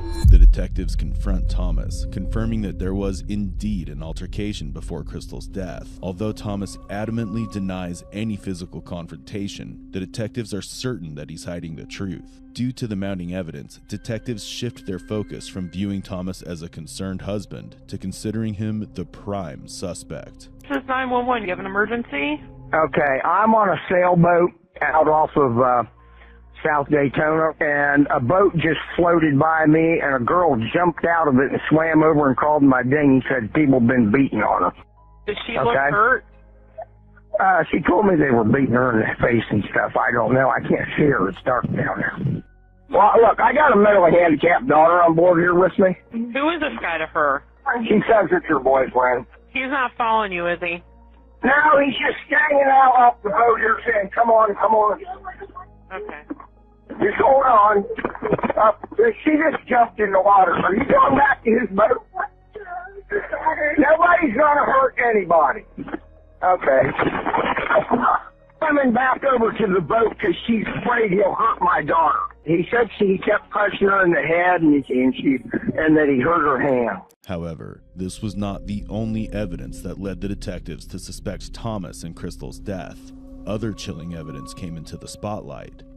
Simultaneously, the detectives interrogated Crystal's ex-husband, Ron Pfeiffer, from whom they learned that the boat Thomas was using initially belonged to Ron. When Thomas's 911 call with the dispatcher was played in front of Ron, he noticed that the boat's engine was running during the call, which contradicted Thomas's claim that Crystal had taken the keys and jumped into the water. The detectives are prepared for a challenging confrontation. Just so that you understand the position we're in, okay, is you had told me that she had no injuries on her when she got on your boat, okay? You were the last person to see her. Yes.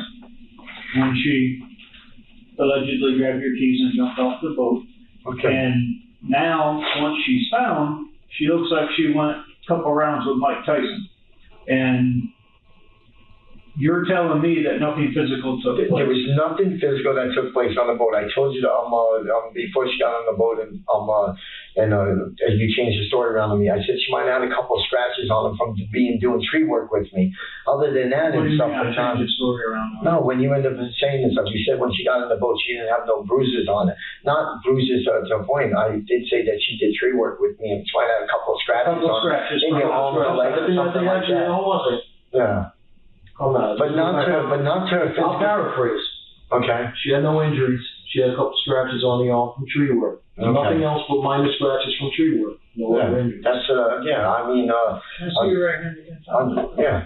Other than maybe a branch hitting her or something like that and stuff when we were doing tree work, but don't listen. Do you see what I see, Tom? Yeah, no, I see what you see and stuff. I do tree work all the time and stuff. And when I fell down on my side and stuff, I might have landed that on the concrete part of it and stuff. But listen, there was no physical stuff on that boat at all. I mean, we literally were in a state of like argument and stuff, and plus we were drinking and stuff. We never get to that point where it ever gets to a point of hitting. We're luscious when we drink, which is one of the reasons why we enjoy this that we end up doing, but not to. From what I know so far. Yes. Okay. And I guess what I want to say is, and hear me out because I understand you're upset, but if you could just hear me out for a second, okay? I've been doing this a long time. We both have. Many, many years. Going on 13. We've worked a lot of cases like this. The evidence eventually tells us the story. What it doesn't tell us is the emotional or the thought process that was going on during the time the incident took place. So and again, just hear me out. If an incident took place, now is the time to allow us or to afford us the opportunity of knowing exactly what happened before the evidence tells us the story. Because at that point, if we have to come back to you because the evidence tells us things that are contrary to what you're telling us, then we have to come back and talk to you again. And it's not going to be we're already going to know that if that's the case, that you most likely lied to us. So if things aren't exactly how you say they are or have told us how they are, now's the time to tell us what really happened. And that's what I'm trying to get through to you, is that the evidence will tell us. The evidence always does. Evidence never lies. That's just the way it works. And with doing this and what I know so far, I truly believe more happened than what you're telling us. And I'm trying to give you and afford you the opportunity to tell us what occurred, what the thought process was, what the motivation was, or lack of motivation that was occurring during that time frame. If something more happened, now's the time to tell us, Thomas. Listen, nothing else, nothing got physical on that boat at all and stuff, other than that we ended up having and stuff. The only thing that went on and stuff was screaming and yelling and stuff about the stupid boat and me not being a mechanic and stuff like that and stuff. But it didn't go any further than us frustrating with the boat and stuff. I mean, there was no physical, no nothing and stuff. You think that's why she was screaming, help me, help me? She wanted somebody to fix her boat? Well, listen, when she jumped inside the water and stuff, swimming over to the guy saying and stuff, I'm assuming that she was saying help me and stuff. But when she was on the boat and stuff, she wasn't doing it like on the boat when we were together. Well, no, that's what I'm trying to figure out. What's the rationale? That's what I'm saying. I mean, the only time I could have heard her say help me was when she was swimming over to the guy's dinghy and stuff. But then as soon as I ended up getting the boat going, I said, baby, I said, listen, I got the boat going, come on, baby. And then that was it. She ended up swimming back. There was nothing at a point of like physical at all dealing with the whole situation. All we did was end up yelling at each other. I told you the only physical part that took place when the two of us were either touching each other was just when we were engaging. So she shouldn't have any injury from that?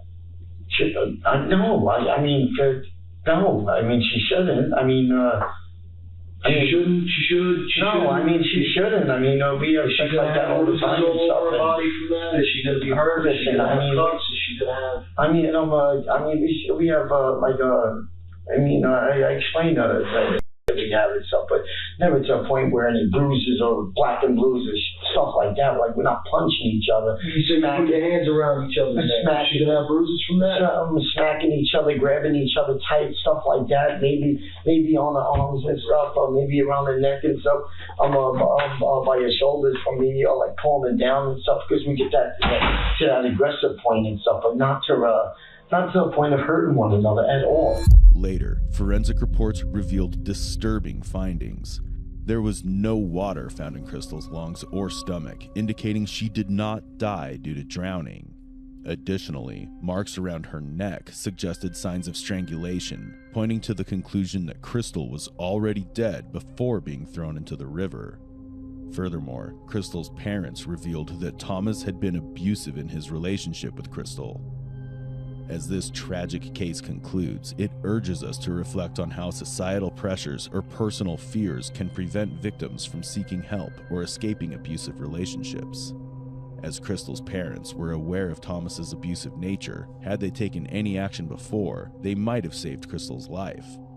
Although Thomas also had the option to walk out of this relationship, he chose a darker path that forever altered his life and the lives of everyone involved.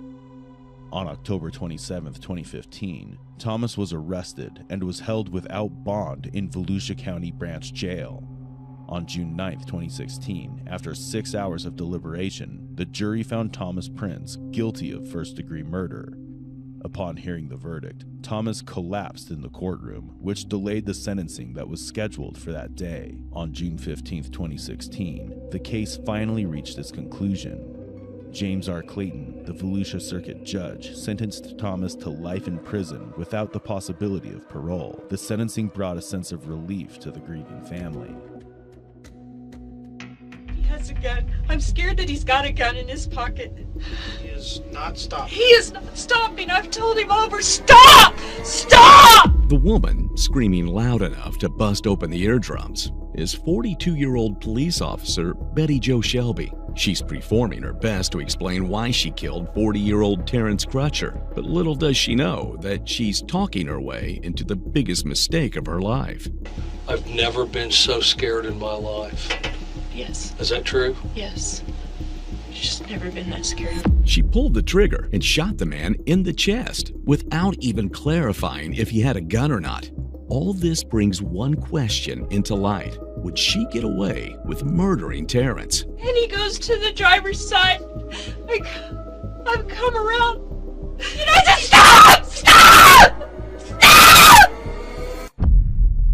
This story began on September 16, 2016, when the helicam footage at Tulsa, Oklahoma, captured Terrence Crutcher being shot down by Betty Jo Shelby. He was declared dead on the spot.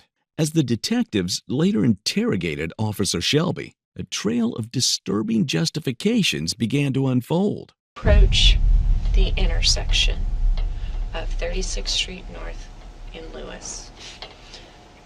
There's a car in front of me, and the light is red, so I'm slowing down. I see the car in front of me go off to the left for the turn left. And what I see in front of me is this man. And he's in literally the middle of the westbound lane, and he's just standing there like this.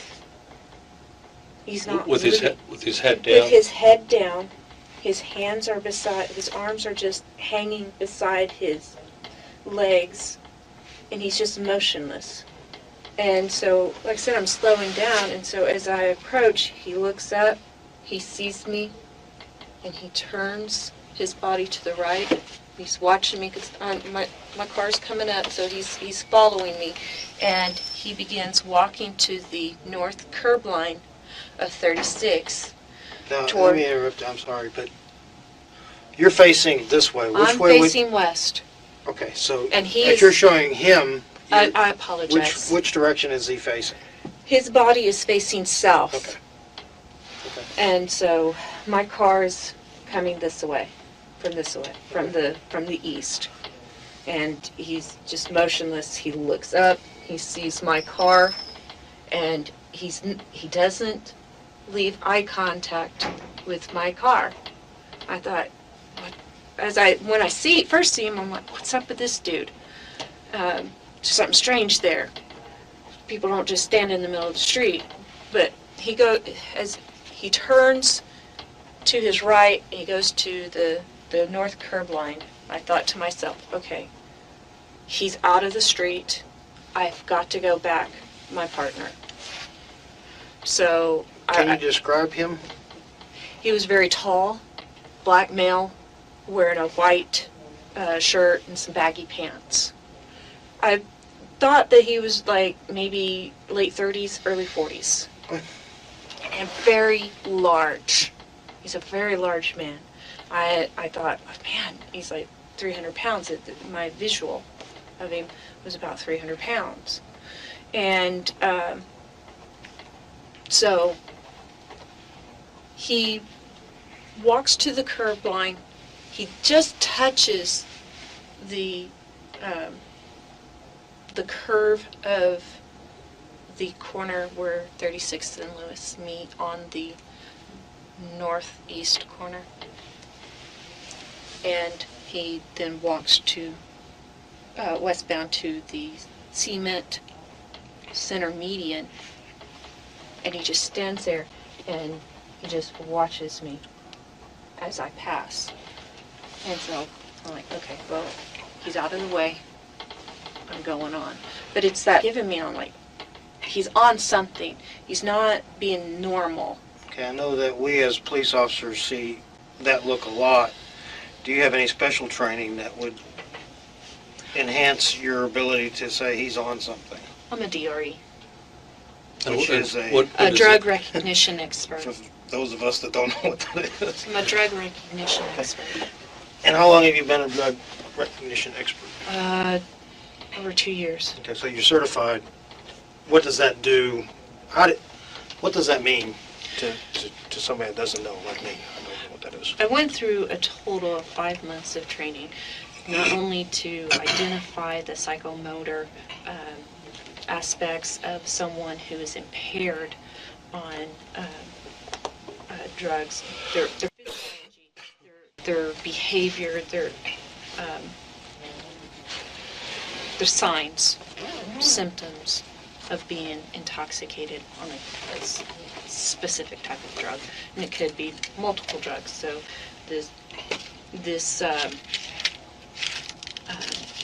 exam is 45 minutes to an hour long, and it includes taking blood pressure, temperature, your pulse, looking at the pupils, getting the size of those, having them do different SFSTs, and also looking at different signs that the body does. Do they sweat?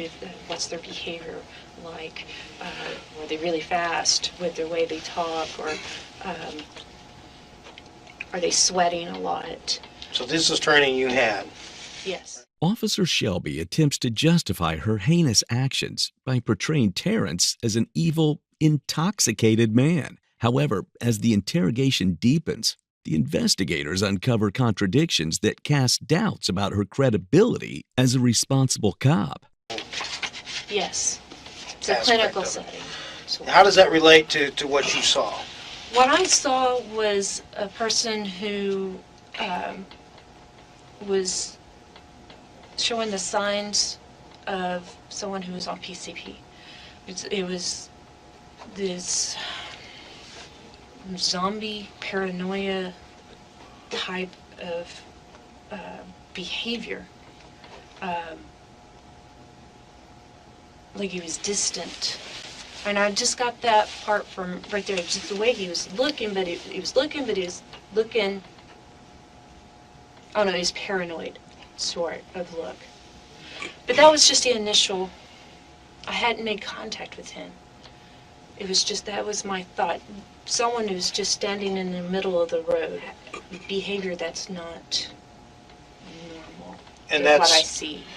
That is as you're driving past. That's as I'm driving And this past. is just all going through your mind. Yes. Okay. You're still intent on getting to the back of Officer Barnes. Yes. Okay, and one thing I find interesting that you say is that he acts as if he's on PCP. Is that documentable in your training, that that's the way they act, or is that professional opinion that you see? Both. It's professional opinion, because I've seen a type of behavior before in other folks when I've gone on different calls. Okay. It's just an erratic type of behavior, and that's one of the listed signs and symptoms is erratic behavior. All right, so you're now past him.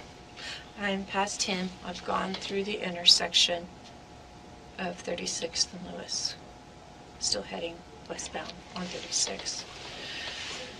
I look ahead and I see the vehicles that something's not looking right, and as I approach even more, I see that there's a vehicle canted in the road and just there. What's up with this? So I come on the radio, because this is something I can't just pass up. It's blocking the roadway. Cars can't get by. The second thing I'm thinking, why is there a vehicle in the middle of 36th Street? This is not common. I see broken down vehicles on the side of the road, but not in the middle of the road. So I'm wondering, okay, is it broken down? Is there someone hurt inside? Is there been a drive-by shooting and someone has, over in the trees in the woods or something, There's a lot of things going through my mind about what's with this vehicle. Can you describe the vehicle? It was an SUV, white. I think it was white. But it was an SUV. I know it was an SUV. Do you notice if the car doors are open, any of them? No, there's no car doors open. Okay. So I get on the radio, and I tell dispatch that they're going to have to start another backer out of 325 because I have an abandoned vehicle in the roadway. Okay. Can you give the tag number? Oh, yes, I give the tag number. Okay. What do you do? Do you turn on your lights? I put it in position 1, which activates the little lights in the back. Are they red and yellow, or are they? They're red and blue. It's been a long time. Did you put your spotlight on? No, it wasn't dark. Okay. So the spotlight on the side is not on and facing the car? Correct. Okay. All right, so you do that in position 1. Does that activate your in-car camera? No. Okay. I'm not taking any type of enforcement action. I'm investigating something to help. There's an abandoned vehicle. So I just put it in 1. Okay, then what do you do? I step out of my car. I've got the door, as the door is still open, I thought, it sounds like that vehicle's running. So I shut my door and take a few steps closer. It is running. Okay, so now things are really starting to seem weird to me. So This is the moment where a significant gap emerges in Officer Shelby's intent. It's quite baffling to understand why she would draw out a weapon while simply investigating an abandoned car or carrying out safety checks. It seems like she appears to have made little effort to follow the general protocols of a cop. As the investigators progress, her disregard for established guidelines becomes increasingly concerning. the vehicle just more cautiously, I guess, than I normally would, because this is different than I've ever experienced before. Do you draw your gun at that point? No, Okay. no. But I stay close to the vehicle, along the side, and I'm looking to see if there's anybody inside. Passenger side or driver's side? I'm on the driver's side. I first look in the back passenger. On the driver's side, I look in the window. There's no one there. I can see the front passenger seat. There's no one there, so I continue to approach and I look in the driver's seat, and there's no one in the vehicle. So my immediate thought then is, okay, where's the person that this belongs to? So, so I'm here at the door, and I turn, and I'm looking. I'm also at the same time thinking I need to go around to the other side because I haven't seen what's on the passenger side. Because where I'm sitting and where I've been, I haven't seen the passenger side of the vehicle. Okay. So I don't know what's on the other side. So I look, I start walking, take a few steps back, I take it toward the back of the vehicle. Whenever I see the man that was just at the intersection, I now see him on the north curb line, and he's come closer to my vehicle, and we make eye contact, and so I start walking toward him, and he's making an angled across the roadway toward me. And I say, "Hey man, is this your vehicle?" And he says something, but I can't understand him. And he's still approaching. I said, "Hey man, is this your vehicle?" And he starts putting his hands in his pocket. I'm like, "Hey man, go ahead and take your hands out of your pocket, okay? Is this your vehicle?" And about this time, we're from here to maybe the door, right there, okay? Is this behind your patrol car? We are, yes. This is my car. We're on the driver's side rear bumper. Okay. He is standing right there at the rear bumper of my car. Okay. And I am about right here, 20 feet, maybe. Okay. He's facing me, I'm facing him.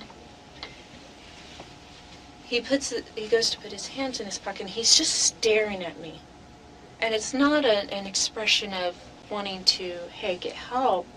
It's his head is tilted down, his chin is low, and he's looking upward like this. His brow. He's looking up through his brows. Okay, and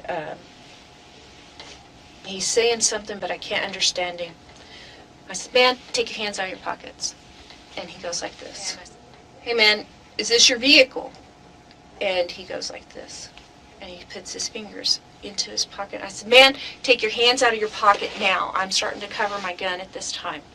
And he just looks at me, and he turns to his right, where he's parallel with the bumper of my car.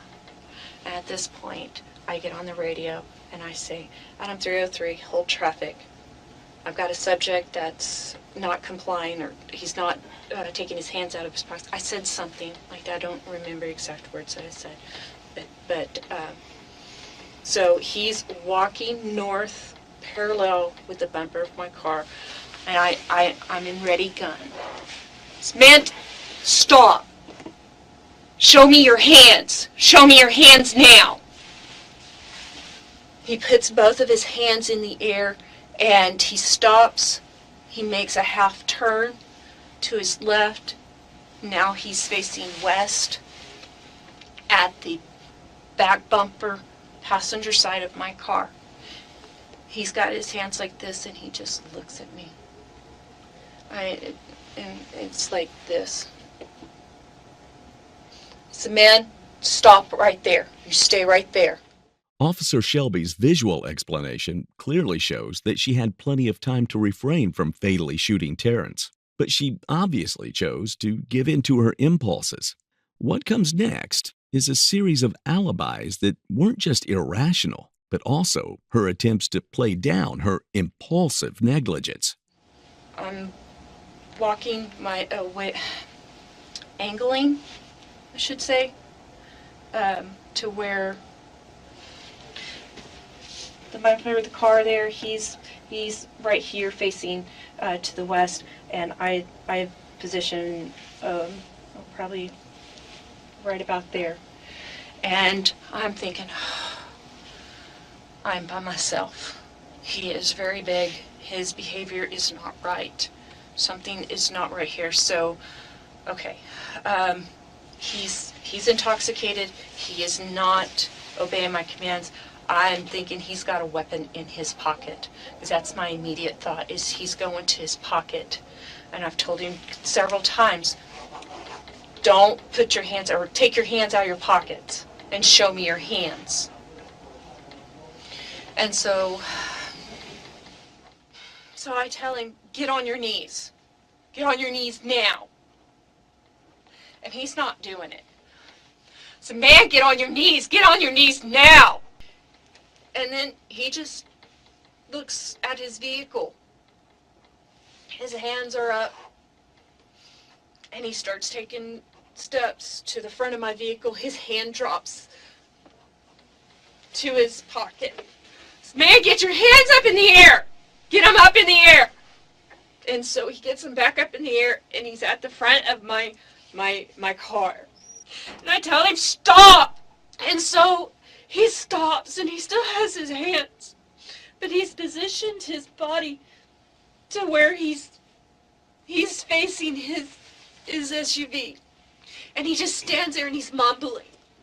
This whole time he's saying something, but I can't understand him because it's very, very low. And it's just unintelligible. He's not doing anything. He's not stopping. And so he's standing there. He looks at his vehicle. He looks back at me. And I can hear there's a siren coming. And so he's been looking at me. And then I could see him look beyond me. And that he just starts walking toward his vehicle. And I said, "Stop! Stop right now! You need to stop!" And I'm following because I don't want to lose visual on him. Because I don't know if he has a gun. I'm scared that he's got a gun in his pocket. You're walking behind him. You see his hands up, and he is not stopping. He is not stopping. I've told him over, "Stop! Stop!" Okay. He goes on around his vehicle, and he goes to the driver's side. I've come around. He drops his arm, and he goes, and I said, "Stop! Stop! Stop!" He didn't stop. I thought he was going for a gun. And I took a target, and I shot him in the side, in the chest. Okay. Take a minute. I thought he was gonna kill me. Here, Betty, come up here and let's wipe your eyes. And you can get something to drink, okay? I've never been so scared. Let's take a break while he's going, okay? Remember first. Despite the evidence lying bare, Officer Shelby is not ready to acknowledge the gruesomeness of her actions. And as the detectives turn their focus on Terrence, her defense starts to break with each passing minute. I'd like to go back to the point you see him walking towards your car, and you realize you're going to engage him again. His demeanor, is it any different than what you saw on 36th Street North as you're driving past? No. Do you make any, do you think, again, through your DRE, or then you're in a different mode? I mean, are you saying he's still under the influence of something? He's either under the influence of something or he's having a mental health issue. And as you approach the left rear of his car, now just to be clear, we saw the video. Yes. Are you cognizant of anybody else with you? No. I thought I was by myself. And if you can remember, as you demonstrated here, you were saying stop. Yes.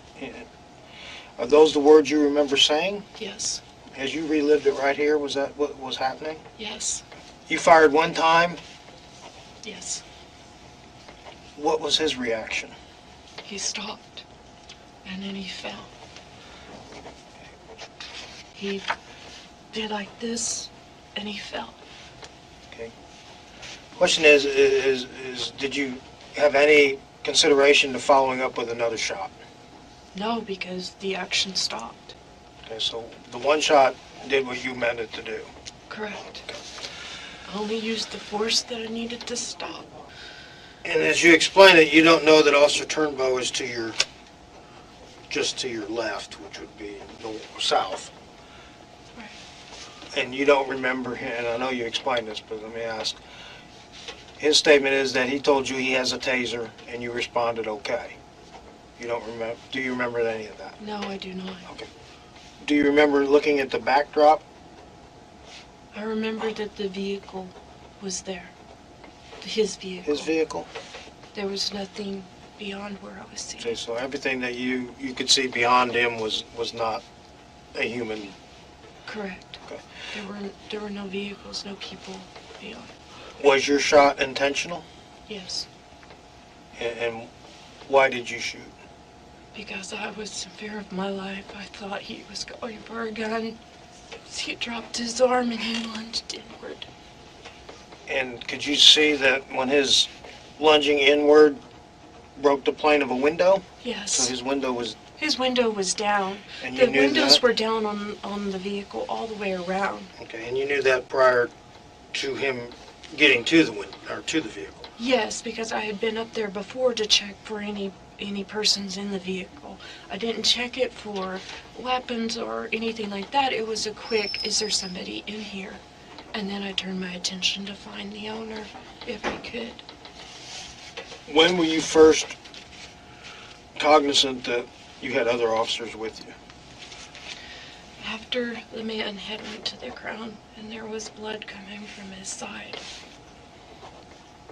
I then took a breath and I looked to my left and there was Turnbow. What actions did you take after that? I looked back and I just continued to hold my position, and Turnbow said, you need to put your gun away. I looked back at Turnbow, and then I looked back at the scene ahead of me.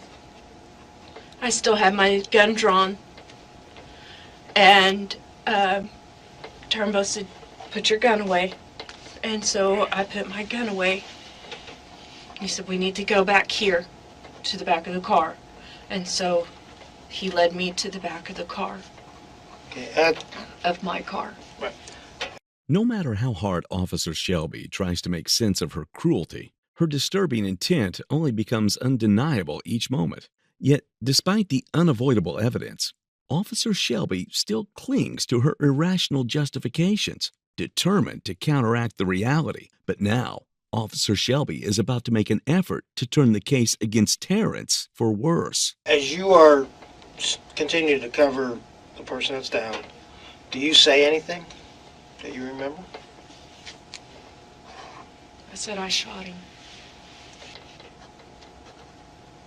Do you have any recollection of time from the time you make contact with this individual, walking down the street where you start giving commands? Do you know how long that was until the time you took a shot? No. You have no concept of how long you think you were there? Maybe 2 minutes, a minute. I've seen the call screen, and I know the time on the call screen, but I don't know how long. Okay. That's a good answer, that's fine. It was a very long time. It seemed forever. As you are walking behind him, and I know you've seen it, with his hands up, what is going through, as you take action, what is going through your mind at that point? What's going through my mind is, because I've seen him look back at me, look at the vehicle several times. He's looked at the vehicle several times like he's making a thought of what to do. So when we were back at that corner, he saw the police car, I assume, or heard the sirens. I was hearing the sirens at that point. And he looked like he was looking at a police car, or the sirens in that direction. And then his pace picks up, and I thought, because he's looking at his vehicle, crap, he's going for a gun. He's going for a gun. I know he's going for something in the car. And so that's what I was thinking as he was going there. And then he gets to the window, and he's got his hands up. He looks at me. At that point, let me stop you right there. At that point, when he's looking back at you, what are you thinking at that point? He's trying to get my position so that he can reach for a gun and shoot me. And at that point, you're still not cognizant of Officer Turnbow being with you? No. So now you are at his left rear tail position of his vehicle. He's at the driver's side door. For ballistic cover, what is your thinking on that? Do you have any good ballistic cover at that point? Oh. And for you to get to ballistic cover, what would you have had to have done? Go back to my vehicle and go onto the passenger side of my car to put me in the engine between him and me, and I would lose visual contact. And that was something you were unwilling to do? Correct. I didn't want to lose visual contact with him. And as you're backing up with Officer Turnbow, and you get back to your police car, do you remember saying anything at all? Yeah, I told Turnbow again, I shot him. He said yes, I know he did. And if I'd had a gun, I would have shot him too. If I had my taser out. Without knowing, and if you, at that point, do you know that Officer Turnbow tased him? No. Do you think there was an opportunity to use a taser? Do you have a taser? Are you equipped I with do a taser? have a taser. At the opportunity that you take your shot, would it have been feasible for someone to use less lethal at that point, in your mind? No. And why not? Because there wasn't time to do less lethal. In my mind, he was going for a gun, and you don't tase someone that has a gun that's going to use it on you. Officer Shelby's vivid confessions showcase her desire to abuse power. And as she talks about her so-called extensive experience in this field, this abuse on her part is about to be more persistent. I'm good. I have just maybe a couple of questions. How long have you been a police officer? I've been with TPD almost 5 years. Okay. Any law enforcement experience before that? I was with TCSO, or Tulsa County Sheriff's Office, for 4.5. Have you ever been in a situation or been trying to recognize behaviors of people who are carrying concealed weapons? Yes. Have you ever utilized that knowledge or expertise prior to September 16th, 2016? Yes. Have you, tell me about that just briefly. In 2009, I was working with Tulsa County Sheriff's Office, and every year the deputies work the fair. Our job is to go up and down the Midway and to respond to any incident. So basically it's security with law enforcement action if needed.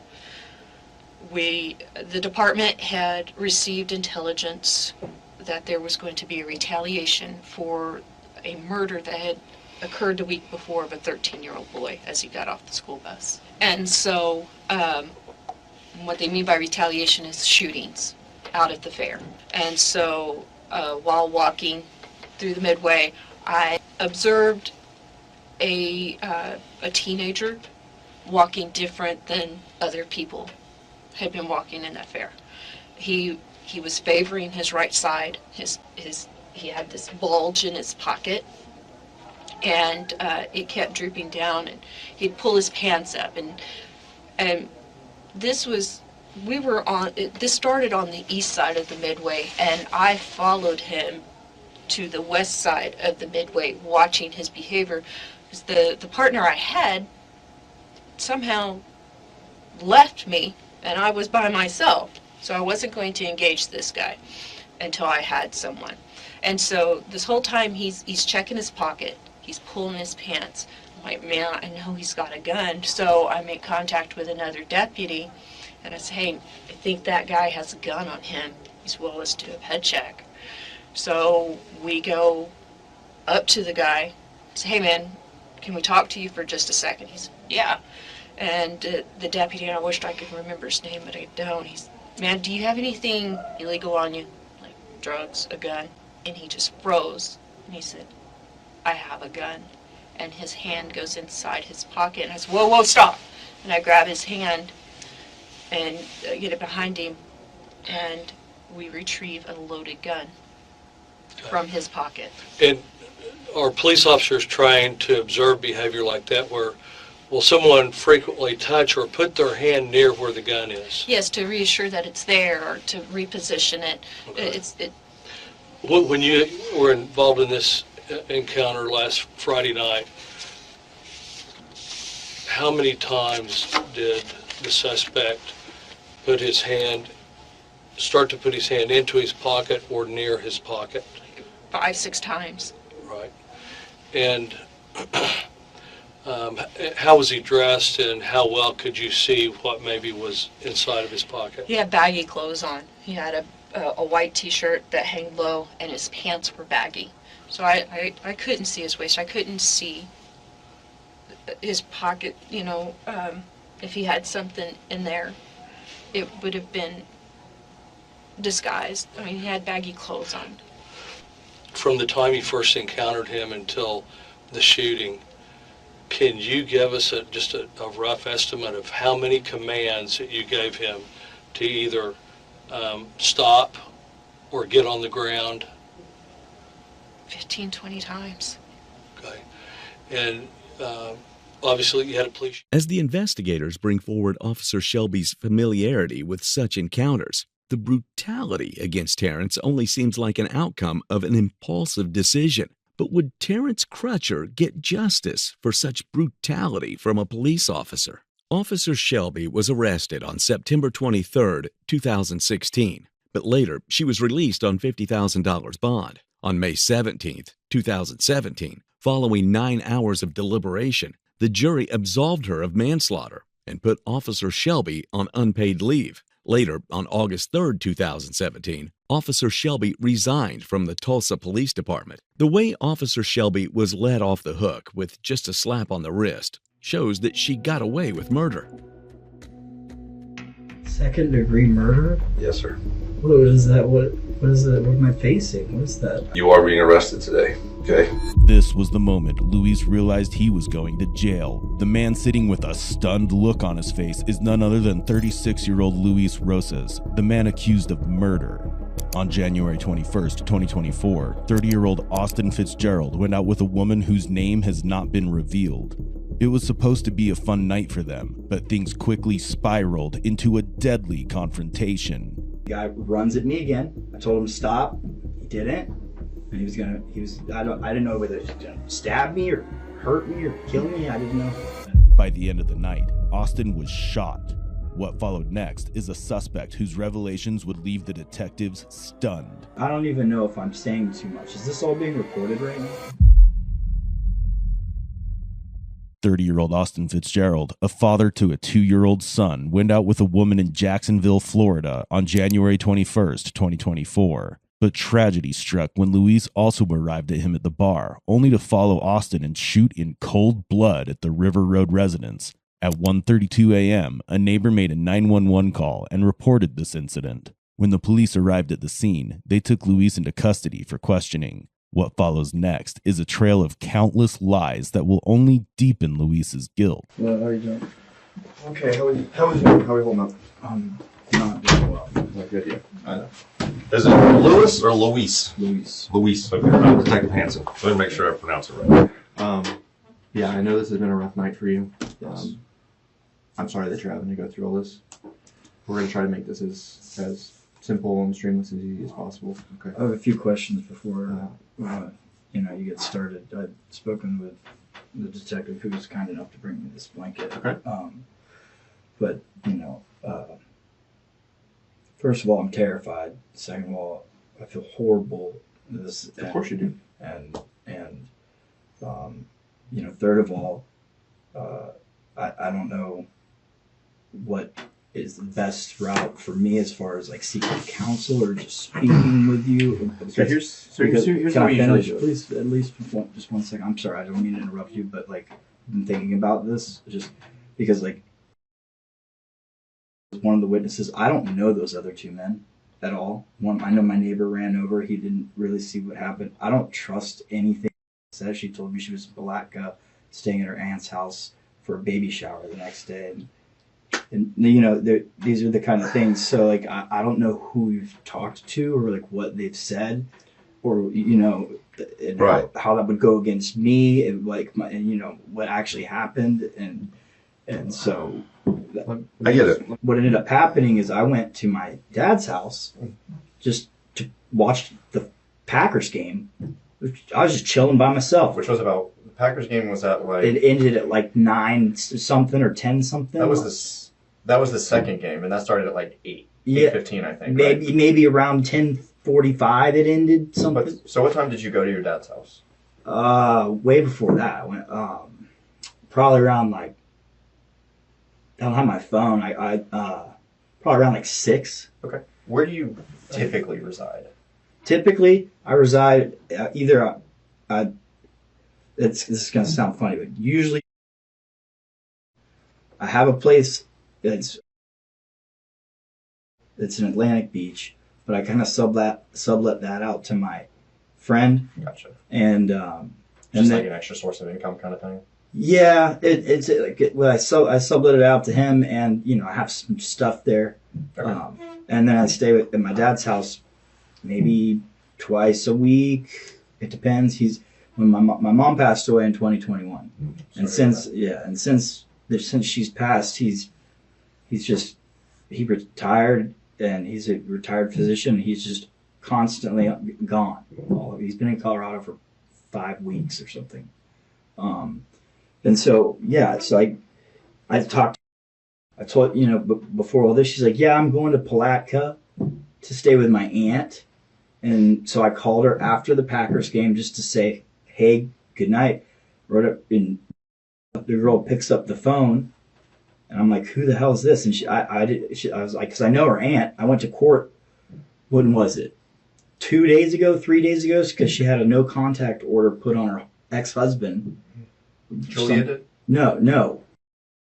Okay. And I went to support her there as a witness, and I met her aunt and uncle, who were, and anyways, I knew it wasn't her. I was like, who is this? And she said, I want to talk to you. We're in Riverside. I was like, Riverside. Okay, 5 points. So I go to 5 points, was not drinking, like sober, and, it's like kind of gay part of town. So I walked into there were one or two bars, just looking for her. She's pretty outstanding. So just, I was like just looking for her. And I went to one other one. I was like, I couldn't find her. I knew I was in the wrong area, but eventually she picked up the phone. I guess her friend, she said that her friend had her phone the whole night, and that's why she wasn't answering. Okay. Since the beginning, Luis has stood by his claim that he had no dark or harmful intent. However, Luis's stories come across like the confused ramblings of a nervous child. His confessions so far make it clear that he's not willing to take any accountability for what he did. Things take a turn for the worse. When the investigators look deeper, Luis is about to say something that will instantly bring the spotlight of suspicion right on himself. And then she told me to pick her up at Burger King, which is right by the 5 Points Burger King. It's closer to European Street. Like I think it's on King Street. I know where it is. You know what I'm talking about? Kings and College. That and so they were at those little bars right there. She was walking by herself, got in my truck, just wasted, and I was like, "What the hell?" And in my truck driving back to San Marco, she starts talking about her second boyfriend and all this stuff, and she's sitting there like texting this guy trying to make me jealous because something happened with a girl. About what time do you think you picked her up? Ballpark. Midnight, maybe-ish. I'd have to see my phone. Okay. I'd have to be honest. Okay. I'd have to like look at that. No, that's. I don't expect you to know the exact time, just so I can have a time frame. Yeah, and so then we get back to my house, and we weren't there for very long. But I've never seen these men in my life, and I've been carrying a gun since I was 23, 24. It was licensed in Colorado. It was, they recognize that here in the state of Florida. Mm-hmm. I've been hunting my whole life. Sure. I have great gun safety, not a lunatic whatsoever. I'm saying too much. Is this all being recorded right now? Yeah, that's all recorded in these rooms, but you're not, you're just telling us the story of what we asked. And so then I open the front door to see what the noise is outside. These guys come booming, and this guy's big. One of the guys is big, one of the guys is smaller. They were both calling me all sorts of names and whatever, and they were leaving, and they were wasted. These guys were acting crazy. They were clearly wasted, and they were driving, and they parked right where you couldn't see where their car, like from the window, and so it was like some white SUV. I don't remember, and so I was out with them, and I'm in the car with those guys, like they're wasted, just come back inside, and the guy runs at me again, and that, I told him to stop, and he didn't, and I didn't know whether he was gonna stab me or hurt me or kill me. I didn't know, and I don't really want to say anything else, and I don't know what I'm so confused. To the Riverside area. I was at 5 Points. You went to the 5 Points area. Yeah, they weren't at the 5 Points area. They were at the other area. Yeah, King Street. Okay. And then that's finally when I picked up the phone, and she was like, "Come pick me up. It's freezing." And I believe she said something like, "I left because these guys are just trying to something." I was like, "What guys? Like, what are you?" You know, and that was. Well, so back up just a little bit. Again, I'm trying to get the timeline. Yeah. So, from the time, what time do you think you left your house to try to meet up with her in 5 Points? Maybe like 11:15ish, like not that late. And so 11:15.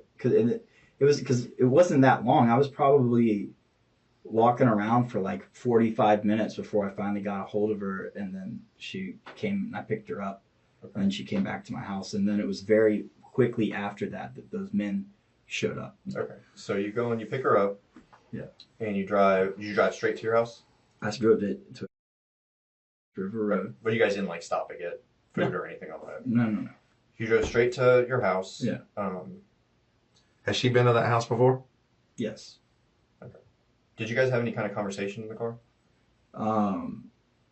Yeah, I was like, who are these guys you're talking to? You know, and she was really drunk, and she even like opened the door of my truck while it was moving at one point, and she's like, "Just drop me off," and I was like, "No, just like relax." And yeah, and then the guy kept calling her, and she was like, "I'm with him," and I think but you had no idea who that guy was. I had no idea who this person was. Has she ever mentioned having this second boyfriend or anything before tonight? Never, not once. So this is the first you've ever heard of this dude, or anything like that? Ever. First time I've ever seen him. First time I ever heard his name. First time I don't even remember his. It starts with a B. Something. At this point, Luis unintentionally revealed his true colors by accusing his girlfriend of making him jealous. However, never does he mention that his girlfriend was texting Austin to get away from him. The police came to know of it from a witness who saw Luis and his girlfriend at the Dart Bar on King Street waiting for Austin. Furthermore, Luis's claim of self-defense seems utterly weak, especially since a neighbor testified that Austin was not a violent man. It's at this point when Luis is about to come up with more alibis that would shock the detectives. And the other guy, I'd never seen either one of them in my life. When I opened the front door, I was scared to death. I thought somebody was like trying to rob my house at first, and then I realized, because he was like crazy and was like trying to stop him, that like that must have been who they were hanging out with, and he kept coming at me. I'm inside my dad's house. My mom passed away in like the room right next to us. I did not want to do anything, and I didn't. I did not want to do anything. And I wanted them out of my house. Uber or something? Like, what is that? And then I opened the door, and these guys like burst in. And did anybody knock or anything? Ring the doorbell? No. Announce themselves? No. Okay. Nothing like that. I thought it was going to be like some kids running around. Like, I had no idea. So they burst in. Describe burst in. What do you mean by that?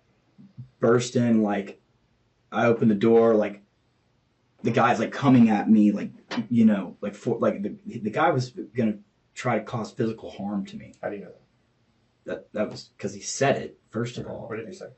I want to know, genuinely. Like, what did he say? I'm gonna beat your ass, or something along those lines. I don't know. I was pretty scared at the time. And then, I was like, get out of my house, get out. And I think I went out to like, I'd say sorry or something like that. But I was like making sure she wasn't getting in a car with these like impaired crazy people. And dude, yeah, I don't know. So did she run out while they were still? They were walking. I don't even know whose car that was. That could have been. I don't know if that's your car. I don't know whose car it was. Were they actually in your house? Yes. Okay, so they walked in your house. Did she run outside before or after they got inside? After. Okay, so they come inside, and then she runs out. Were they still inside when she left, or were they leaving? When she left? Mm-hmm. When she ran out. When she ran out? No, she ran. She didn't run out. She walked. Okay. And they were going back to their car, and she was like saying something to them, and I was along the lines. I was like, "Please don't get in the car," and they they're both sitting there just still being super aggro towards me, and they didn't even know who I was. Mm-hmm. Like and I think that they met that night. Mm-hmm.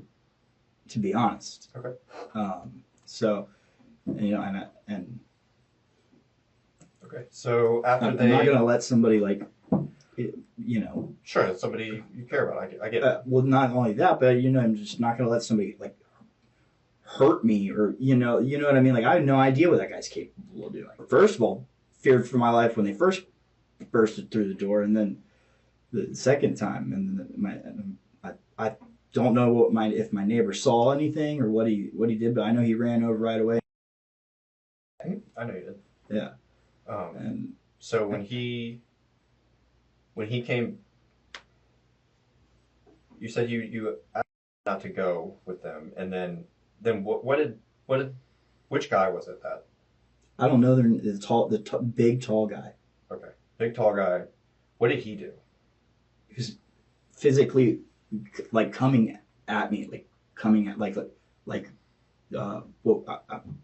what word could I use to describe it?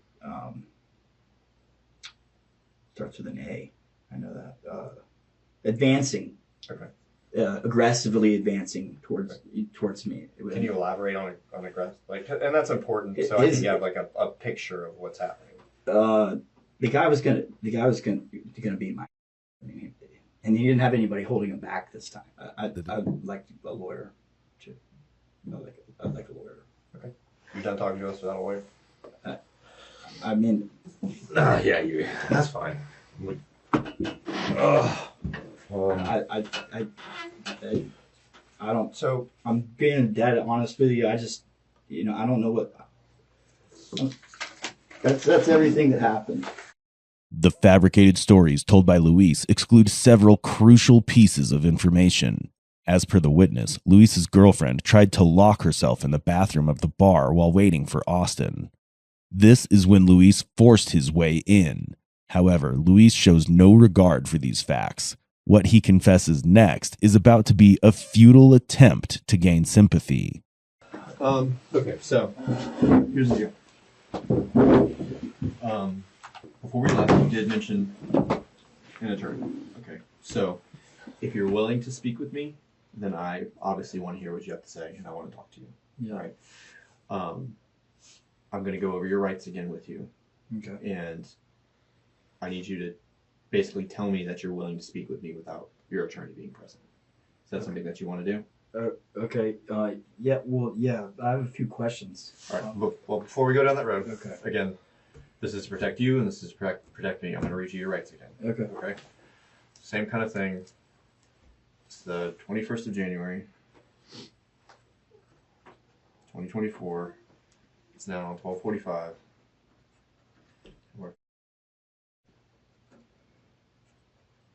I'm so exhausted. It's hard to even think.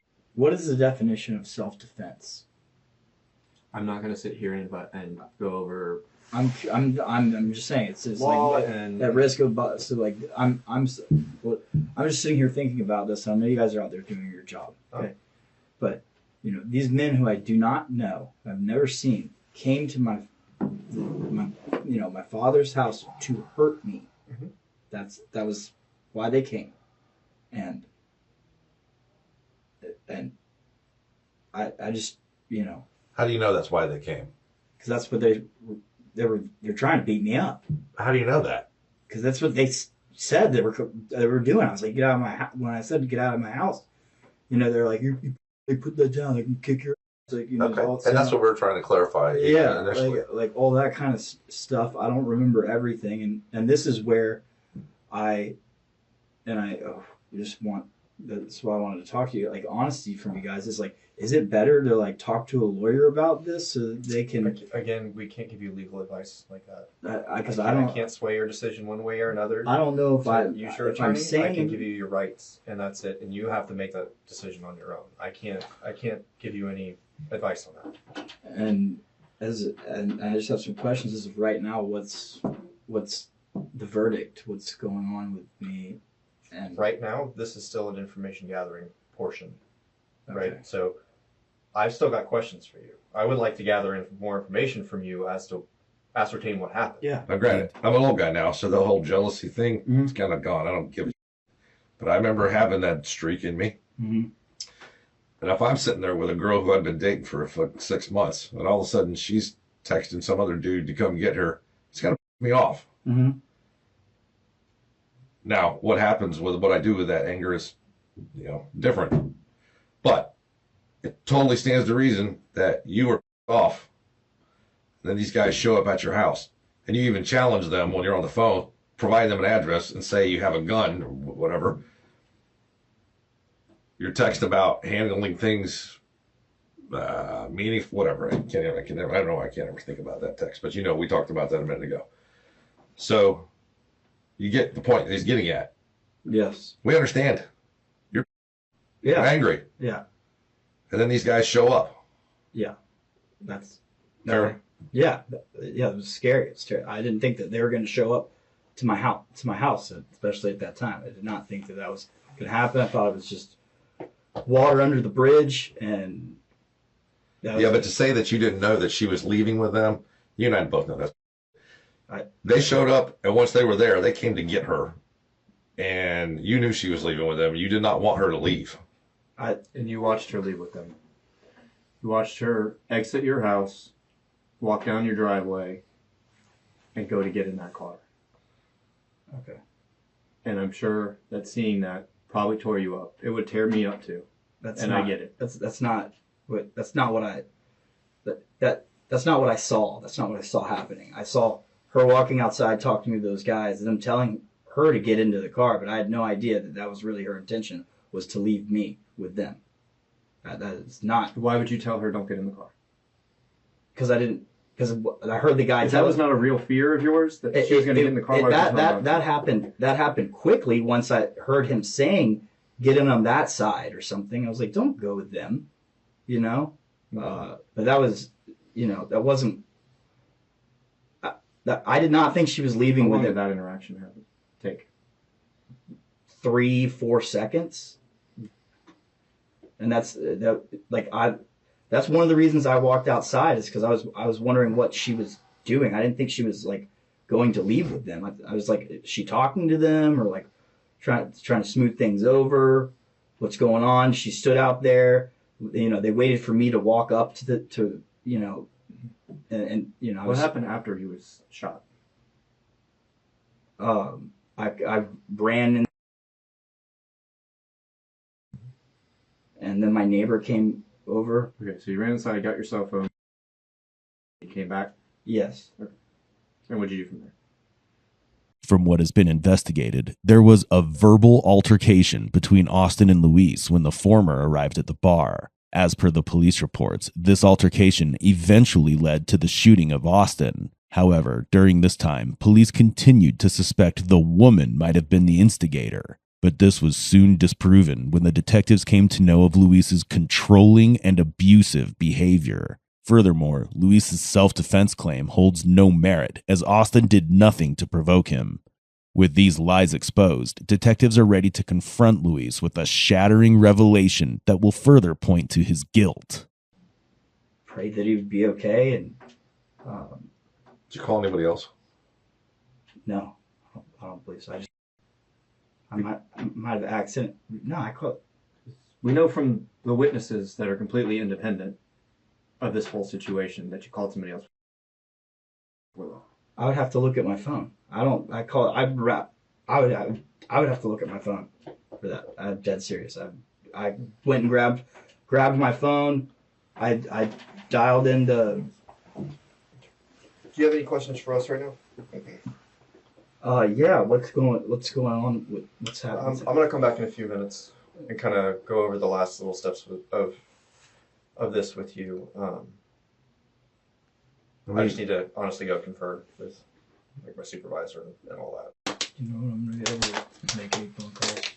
Yes, so here's the process. Obviously, we've been consulting with state attorney. It's gone up to the highest level, and you are being arrested today. Okay, I know that you have a defense of what you have, but as far as the process goes, when we go next door, you get booked in, and then you have access to a phone. So it may be a few hours. What am I being arrested for? Second-degree murder. Second-degree murder? Yes, sir. And how will I make phone calls from the jail phone? Your first phone call, if I understand correctly, is free. And do you have phone numbers, family? I know my dad's in Colorado. I know my brother's. That's the only. So if actually your brother was by the house, and I'll talk to him, and I got a number for your dad to give him a call. Second-degree murder? Yes, sir. What is that? What is it? What am I facing? What is that? To be honest with you, I don't know what the minimum mandatory is, but I'll tell you. I'll look into it, and I'll tell you when I get back. Sorry. Second-degree murder? Yep. I'll be back. You feel like you're gonna get sick? Thank you. Can I talk to you for a second? Luis's confessions contain many inconsistencies, but the evidence is strong enough and shows that Luis's jealousy eventually led to this tragic event. As per the forensic report, Luis shot Austin with a .38 caliber revolver that was discovered at the River Road residence. Luis, being a self-absorbed liar, never revealed this to the police. Is Luis's crime horrific enough to keep him behind bars for a long time? Luis Rosas was indicted for second-degree murder, and his hearing was set for October 24, 2024. However, the exact verdict has yet to be given by the jury. Luis pleaded not guilty, and he waived his right to a speedy trial. This allows his defense more time to prepare for the case. However, new video evidence and text messages have resurfaced in which Luis confesses to killing Austin. This evidence is speculated to prolong Luis's sentencing, but his final judgment still is up in the air as of the upload of this video.